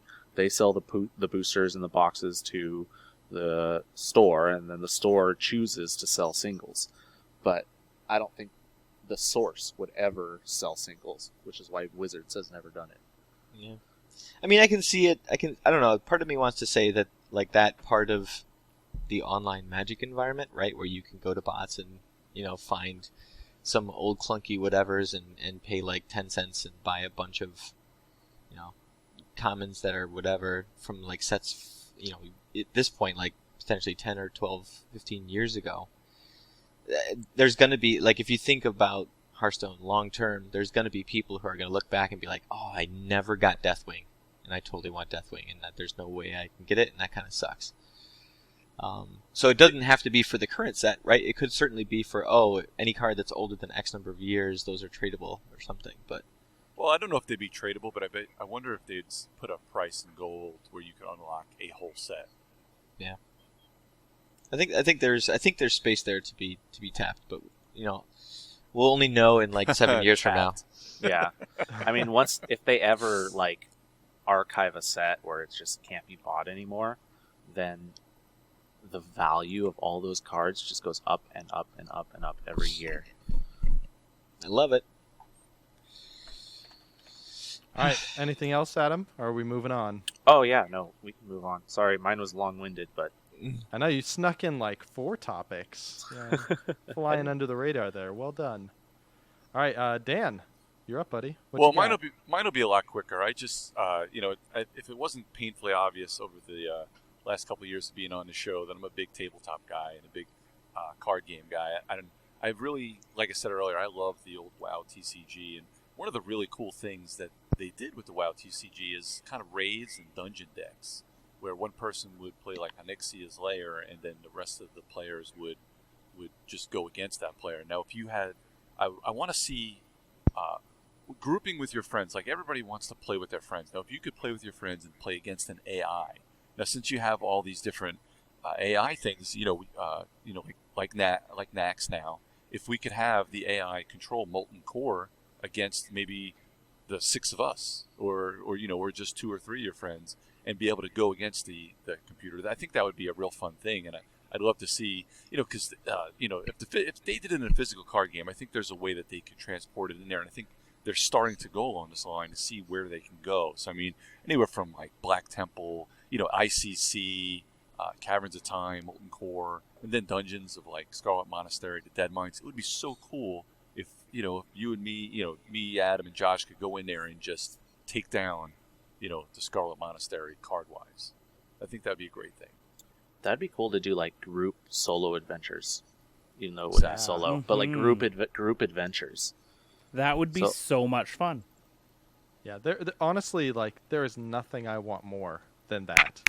If that was in the game, I would probably never play ranked again. Like I might even just drop arena too, which is my favorite thing right now. But like I would have so much fun doing that group PvP, especially like, hey, let's get on Skype, let's jump in, let's take down Onyxia, right? Yep. That was the one. I only played the WoW TCG a little bit. One of my friends, Matt, who did the Outlandish show, actually a WoW show, gave me all of his WoW TCG cards when he quit. And he included the Onyxia raid. And we did the Onyxia raid where it was one of him versus 3 of us. And we just sat at the table and played for like 2 hours. And it was so much fun. Like the outrageous cards that you can put in the hands of the one person that's going against 3 just made it feel so fun. They could that could be such a good grinder for gold too. Like if the gold market gets out of control, they could just have a group adventure where it's like 3 people or 4 people, and it costs 100 gold to do the adventure. And if you lose, you lose. But if you win, you get, the secret cards or whatever they have for prizes. But like, they could totally take advantage of getting rid of people's excess gold. Oh yeah, and I'd be happy to dump my gold into that. That'd be so cool. Yeah. Especially if it was a really awesome feeling instance. Yeah. I think one of the reasons why this would be super successful is the fact that you get to play with your friends cooperatively. It does not exist in the game today, right? If at best you can play against head-to-head, but there's really little incentive to play against your friends except just for the fun of playing your friend, right? You can't complete quests that way. You can't earn gold. You can't do anything. But if you could play cooperatively against, for example, Onyxia or whatever, using a classic example, that you get you and your 2 friends to try and down Onyxia. There's, you can borrow a lot of mechanics from World of Warcraft, where Onyxia has a loot table and has a really, really low chance of dropping the super, super awesome card, or maybe even the Onyxia card itself, right? Who knows, right? But irrelevant details. But like, that would be so awesome. And it opens up a huge, another meta and a whole nother way of constructing decks too. Yes. Yeah, and they could do the easy mode and the hard mode, just like they do with the solo adventures. Yeah. Well, hey, I mean, I would love to use this to finally beat the hard mode of those bosses in Naxxramas. Like, I need help. Someone can help me. Yeah, I mean, you bring up a really good point, Derek, because, like, I love playing with Scott in Hearthstone, but I'm always kind of reluctant. Scott, here, confession, I'm always kind of reluctant because I know Scott's going to beat me, right? Like, so now he's on your team. Yeah, like, I'm not really as excited when I see my friends are on. Like, oh, they're on, cool. Like, I guess I'll go lose a few games before I try and do my quest. Like, it'd be cool if it was like, man, I'm glad they're on. Let's go do something exciting together. Yeah. See, now you're going to be like, oh, he's on, and he's really good. I need him to help me. Yeah. Scott, hey, buddy. Beats hey, love, buddy. yeah. I mean, this is why they need 2-headed giant mode, so then you could do 2v2. Oh, man, that'd be fun, too. All right, so who hasn't voiced? Scott, have you said, are you on board with this plan? Yeah, it sounds fun. I think it'd be hard to do from a UI perspective. Have you guys ever played Legends of Norath? I have. That is the game my company made. That's right. SOE / I guess it's a Daybreak title now, right? Yeah. Technically, yes. Yeah. So, I mean, I don't know if anybody even works on that thing anymore, but they have this feature. I think it's the only digital CCG I can think of that's actually got this feature.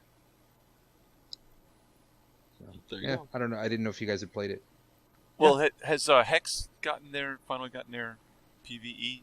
So they have implemented yet? one PvE and it's basically a gauntlet, but it's solo where you fight through randomized opponents and you have to beat like 20 of them to get through the arena.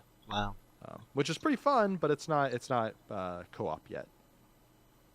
I actually spent like 2 hours doing that today. I know because they keep promising all these different raids and stuff. I know.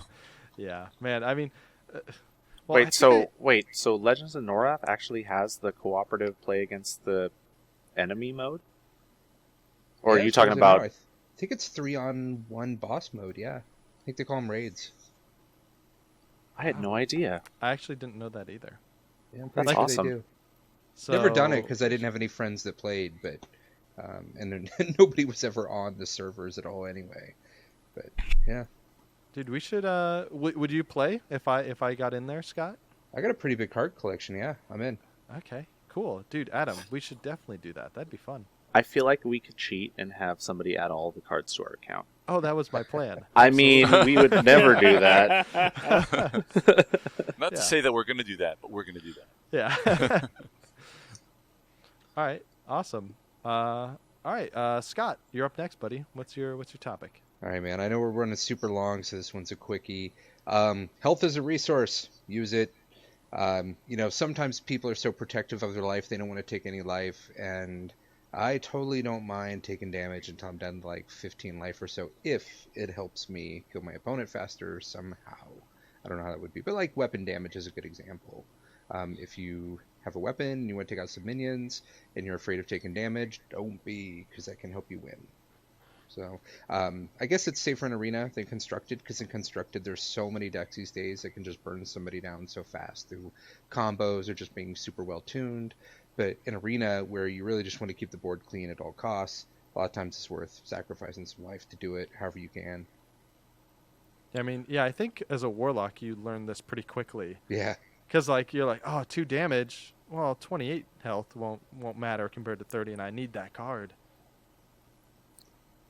Yeah, I have those turns when I bring out the Floating Watcher, and then I'll use my hero power, and then I'll bring out a Blood Imp. It's like, I just took 5 damage. Oh, but I just gave that guy +4/+4 and did a bunch of cool stuff. Yeah, I will say that in Hearthstone, life is a little more important than in Magic, because in Magic you can use any creature to block any other creature, or in Hearthstone you can just trample over anything. But life is definitely a resource. You shouldn't be so worried about taking out a minion for board control if you have a weapon. Definitely use it to your advantage. Awesome. Does anyone want to counter? Is health not a resource, Derek? Oh, not at all. I mean, he's what he's saying is absolutely correct. It is definitely a resource. I was trying to walk through in my head like scenarios where you can entice people to swing towards your hero rather than your minions. I mean, often like the typical trades that I see, like if I've got a 3/2 and they've got a 2/1, right? I know my 3/2 is dying to their 2/1. Like, that's a foregone conclusion. Everybody's going to trade up, if you want to call it that, right? Because they're throwing away what was probably a creature that costs less mana, and they're going to get rid of my creature that's got more power that probably costs more mana. So that's kind of nice. But so I'm trying to figure out how I would use my health as a resource apart from Warlock mechanic, of course. But I am definitely not afraid to take damage in this game. There's been so many times where I've won the game with less than 10 health, and it's not a big deal. I have so many bombs towards the end of the game where I'm like, yep, that's okay. Eventually I'm going to play enough stuff that's going to be a problem for them. Nice. So Scott, what is the point? Do you need to start worrying about your health? Tangent, the Warlock hero power, like it's usually like once I hit like 12 health, I stop touching it. Like, is that, or do you just keep going? Do you just keep burning? Because health is a resource. Till it's 0, it doesn't even matter. It depends on what they got on the board. I mean, obviously, you never want to bring yourself into lethal. It's funny, if you're way ahead, you can probably not worry too much about it. Like, if you got total board presence and you feel like you're just out of reach. If you're playing hunters, you got to keep that total so much higher. Yeah. And then, oddly, if you're really being beat, then it can be a sign of desperation that you're just hoping you draw something like a big taunt minion or some sort of board clear. Mm-hmm. Yeah. All right. Awesome. Best I got. All right. You fulfilled your promise, Scott. That was a quick topic. Well It was done. short. All right, Derek.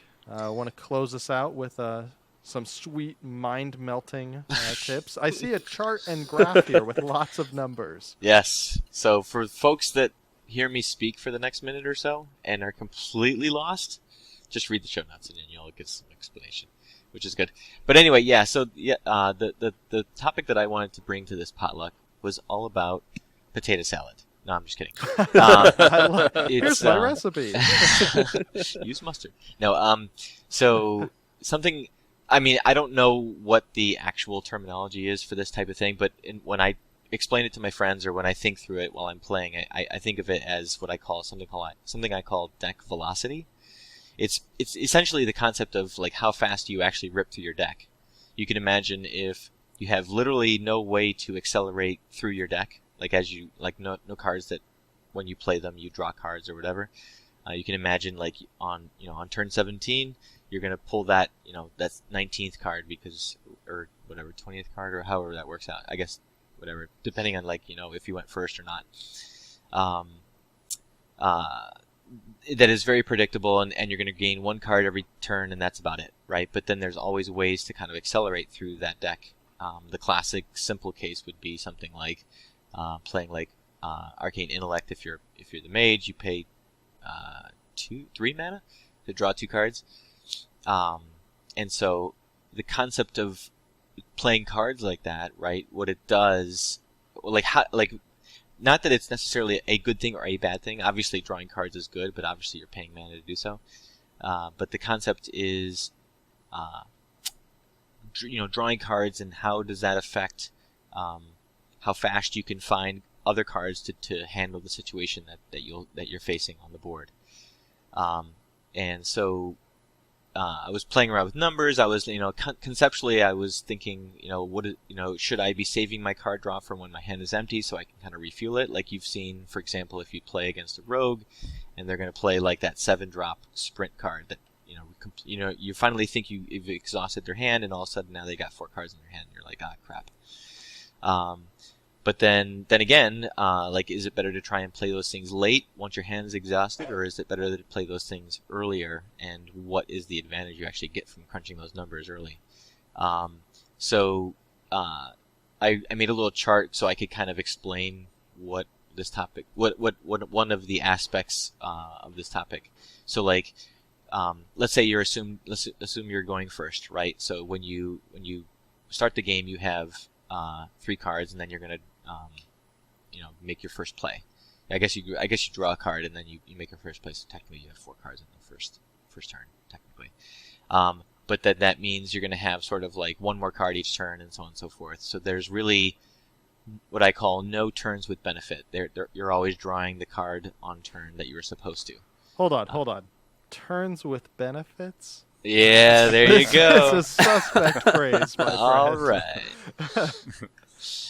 So I just as an example, I was playing around with the concept of playing Arcane Intelligence, right? And so what happens to your deck, or how does that affect your the gameplay if you, like for example, if you play Arcane Intelligence on turn 7, right? So if on turn 7, instead of drawing that 9th card, you're actually going to draw the 10th and 11th card, right? And then that turn and all turns going forward, you're actually seeing cards deeper into your deck than you would normally have seen, right? So you can kind of think of those as turns with benefits, right? And so and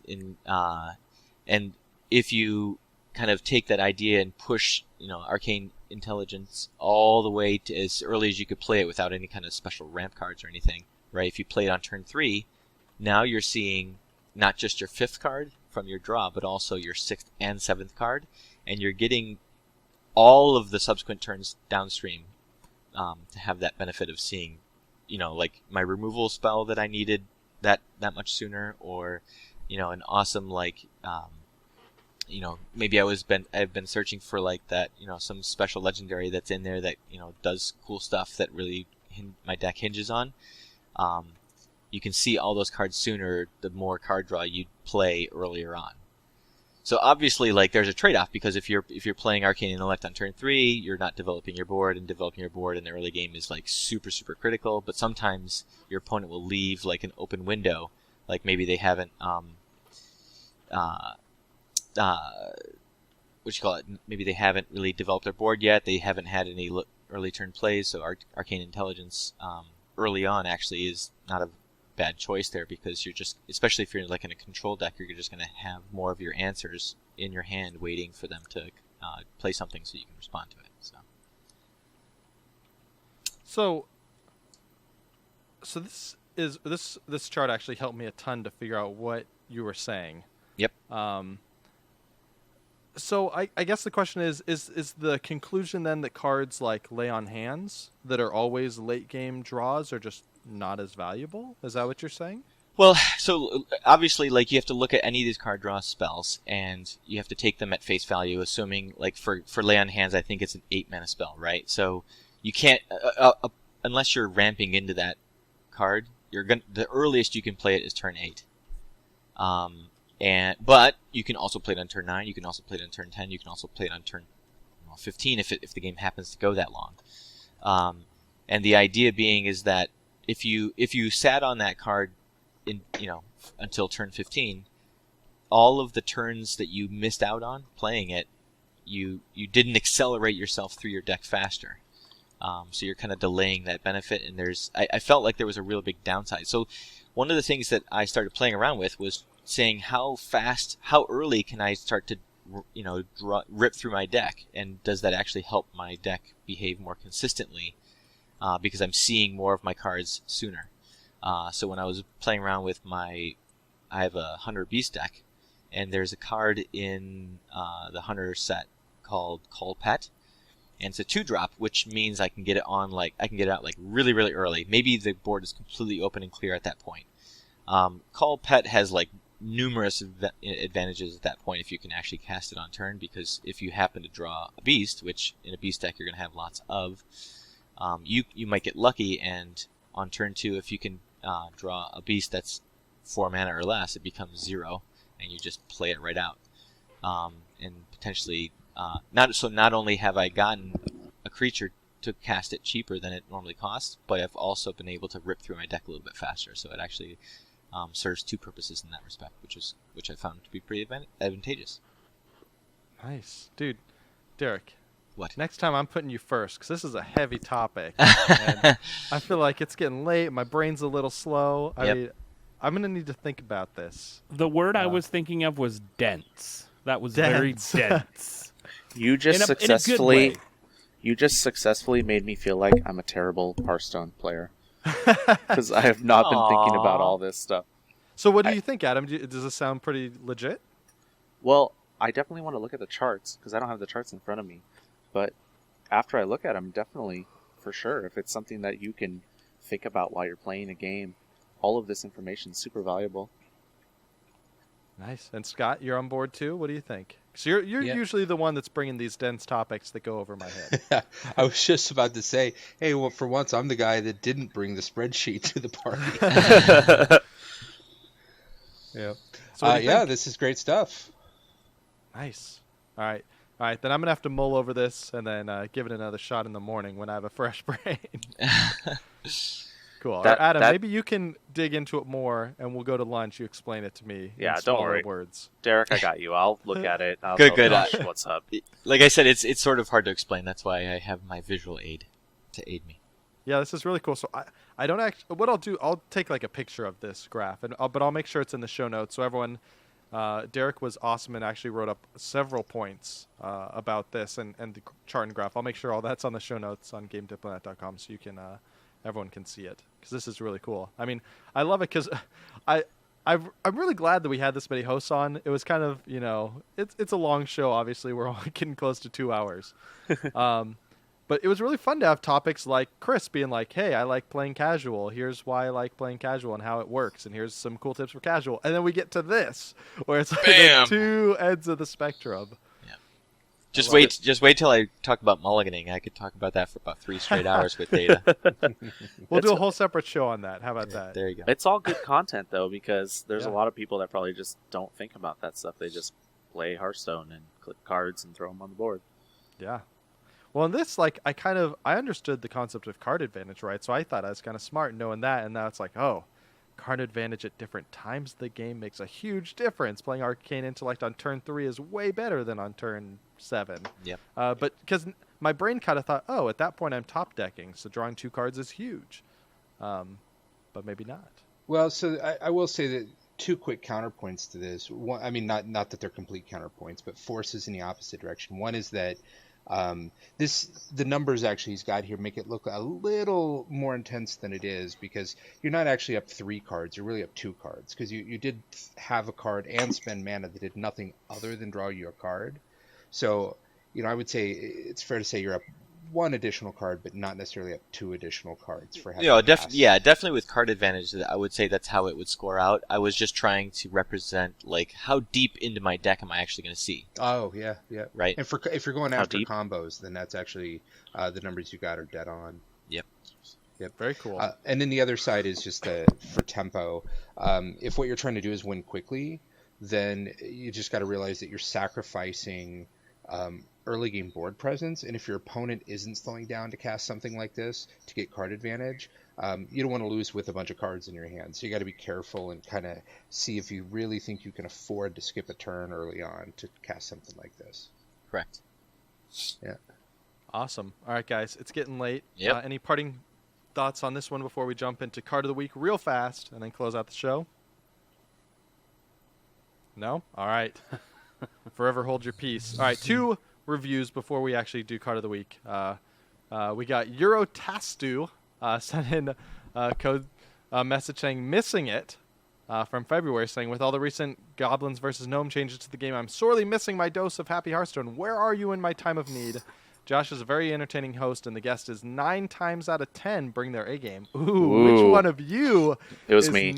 Is the 1 out of 10? Was that you, Adam? Yeah, I told him his Murloc deck sucked. Eurotester says, I'd certainly recommend any Hearthstone players as well as any wannabe players. So this was from Canada, I believe, which I hadn't checked in a while. So sorry we left you hanging, Eurotaster. I hope the show is more regular now. We have been for several months, so hopefully you're happy. Chillwind Yeti in the UK says, 5 Cro-Magus claws up. What? I love it. Whoa. Metaphors. Josh, also, Cro-Magus is a great card. These are all your reviews. You don't have to do this every show.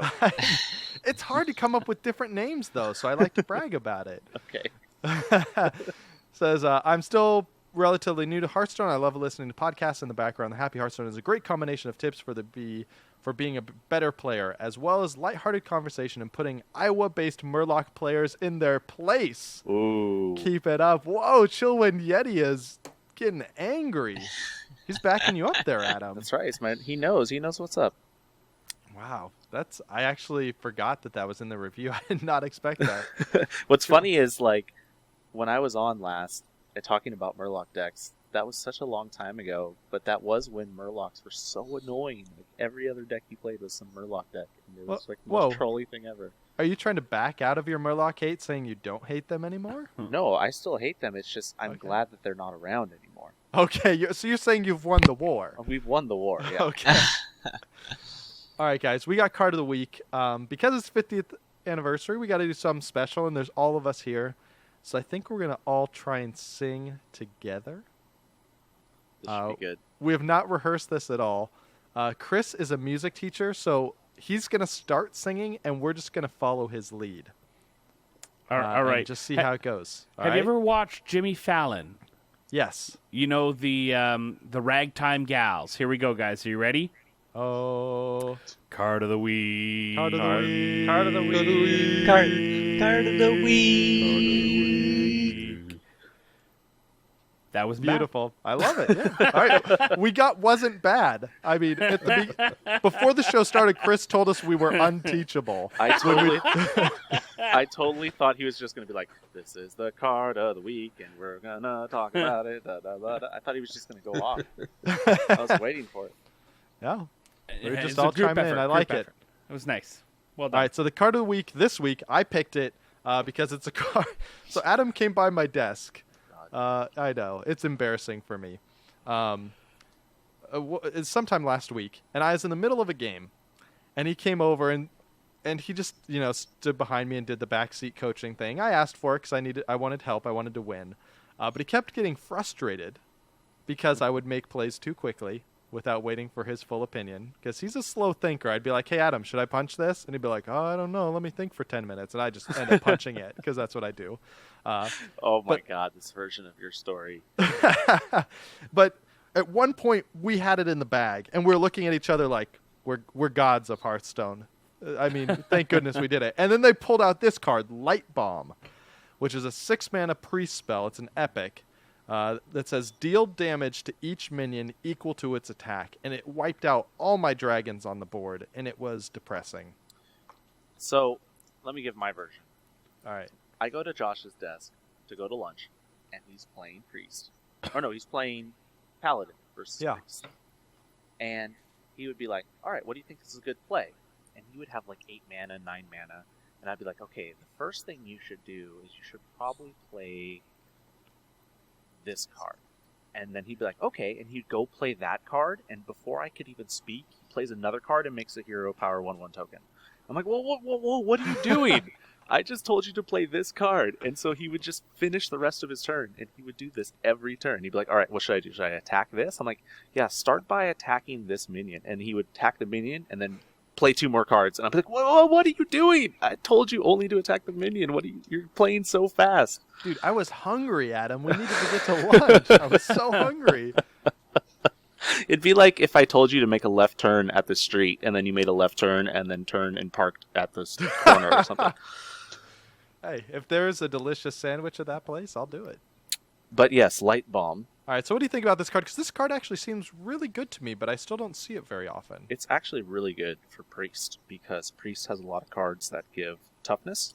Yeah. So the point is that you have a lot of creatures that have more toughness than attack, and then you play Light Bomb, and all of their creatures die, but all of your creatures live.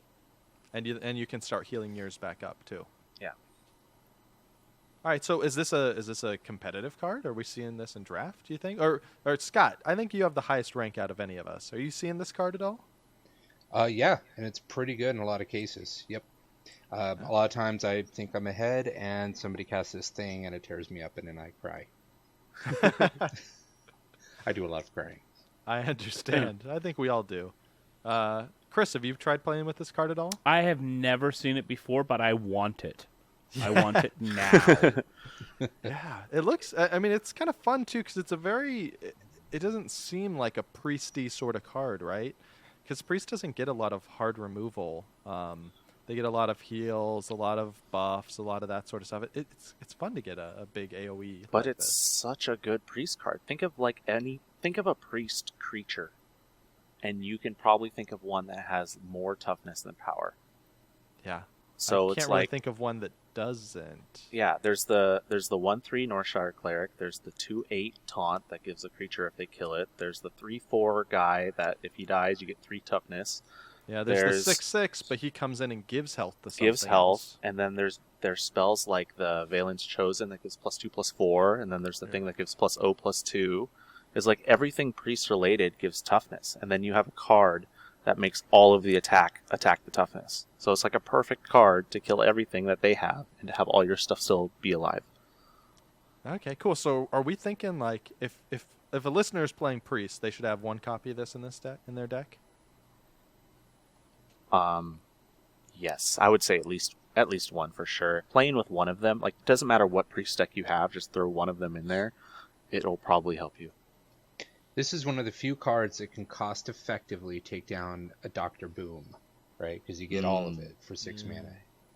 Oh, interesting. You still take damage from the boom bots when they explode, but that's all right. Wow. There you go, for 1 mana less. Yep. So you're saying this card is overpowered, Scott? Is that what you're saying? Well, Yeah, think about. Go ahead. Oh, it's more strong than the overpowered card. Therefore, the only logical conclusion is this is the most overpowered card in the game. There you go. You heard it here. And think about the flexibility, though, right? Like if you ever get to a situation in the board state where you're behind, right? They've got 3 creatures, you've got 1, right? You can wipe the board, right? So you just find the creature with enough power to clear the board, and you can just play this on that. One thing that's maybe less intuitive is that you don't have to do this to one of their creatures or your creatures. It can be to any creature on the board. No, you don't. You just cast it, and every creature does to itself its own Oh, attack. is that what it does? It just goes to itself. Yeah, Deal so it's damage not like each Warlock. minion It's not Shadow Flame. equal to. But what its that does attack. mean is, Oh, okay. I thought you even if targeted they- a creature and then it blows the whole world up based on its attack. Oh, yeah, no. It just does it to That's every not nearly creature. as fun. Oh, Every creature punches themselves. okay. I mean, when you say it that way, it is kind of a priest card. Like, everybody just get out there and punch themselves. I had all these combos going on in my head at that point, but now it's not as fun. So are you down on this card then, Derek? Well, I mean, I was thinking, like, if Northshire Cleric, right? You could have Northshire Cleric deal 1 damage to everything, and then Prayer of Healing the whole world, and then draw, like, a zillion cards. That would be neat. Or you could, if you had a board state with Kel'Thuzad, you could have Kel'Thuzad blow everything up, and then all your creatures come back at end of turn, which would be fun. But I mean, technically that would still work, right? Yeah, that would still work is as a long as 6/8, so yeah. he would stay on the board. Yep. That's intriguing. I will say this: I killed a priest the other day with. He had 2 Northshire clerics out, and I had a wild pyromancer, and I was playing priest, and I did 1 damage to everything, and then circled of healing, which Oh. made him draw 1,000,000 cards, but also made the wild pyromancer deal 1 damage to everything again, and then I circle of healing again. So then And you he just drew- killed him with exhaust. He drew his entire deck. He actually conceded before his cards stopped drawing. that's funny. That's awesome. The ultimate win. All right. Any parting thoughts on Lightbomb before we close this out? It's All right. good. It's good. Play it. Try it out. I really like Priest, but I haven't crafted this yet, so I'm going to go do that right now. All right. So if you want to check out the show notes for this show, we're going to have it on GameDiplomat.com, just like the previous 49 episodes. We'll have all the cool stuff in there that we talked about, including Derek's crazy charts and graphs. If you're into that sort of thing, just swing by there, click on Hearthstone at the top, you'll find it. As always, we'd love to know what you thought about the last 50 shows and what you'd like to see in the future 50 shows. You can find us on Google+, Happy Hearthstone. Tons of people there talking about Hearthstone all the day, every day. You can email or contact me on Twitter, @jaugustine, or email me, ajosh@outlook.com. Or, hey, just leave a comment on the blog. A lot of the former hosts have actually been responding to comments directly. The people ask about their decks in the comments there. That has actually been really cool. It's been fun to see. People asking about the last deck. And so I will find out what happened to the last episode and why it's not on iTunes, but hopefully it should be on there, and this should be there too by the time you're listening. Let's talk about where people can find you guys. First, I'm going to cover Dan, because Dan had to run out. But you can find him, thegeekallstars.com.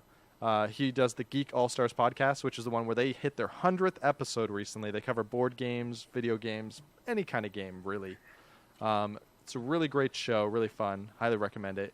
And you can contact him on Twitter @GeekJockBlog. All these links will be in the show notes too. Adam, where can people find you? You can find me in San Diego working at Daybreak Games.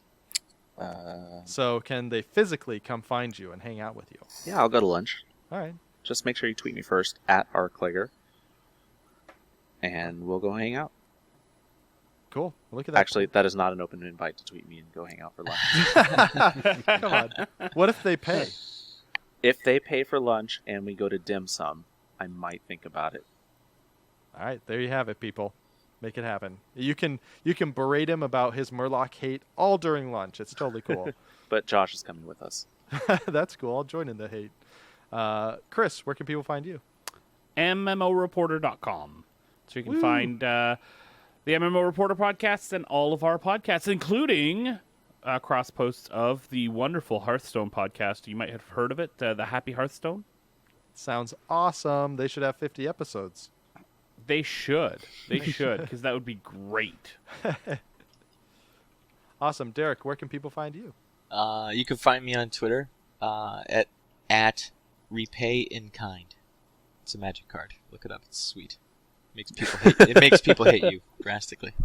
That's awesome. And that's all you want is people to hate you, isn't it? Yes. Especially when you play black. All right, Scott, where can people find you? You can find me at Slantz76. That's SLANTZ 76 at Twitter. Awesome.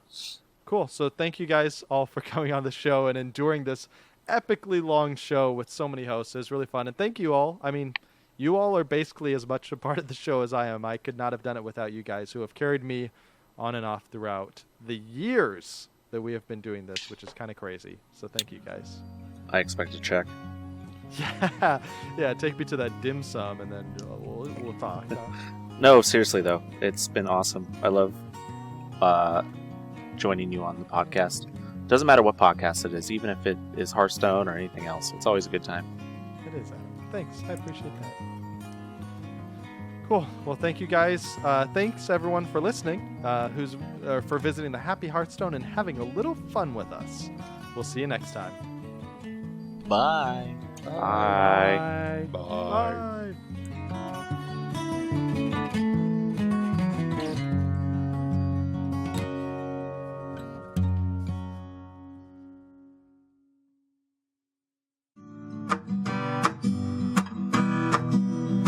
Thanks for watching the video, everybody. Don't forget to check out all the other podcasts at MMOreporter.com or by clicking on any of the links here. And please check out our Patreon campaign at patreon.com/MMOreporter. Thanks, everyone, and see you in game.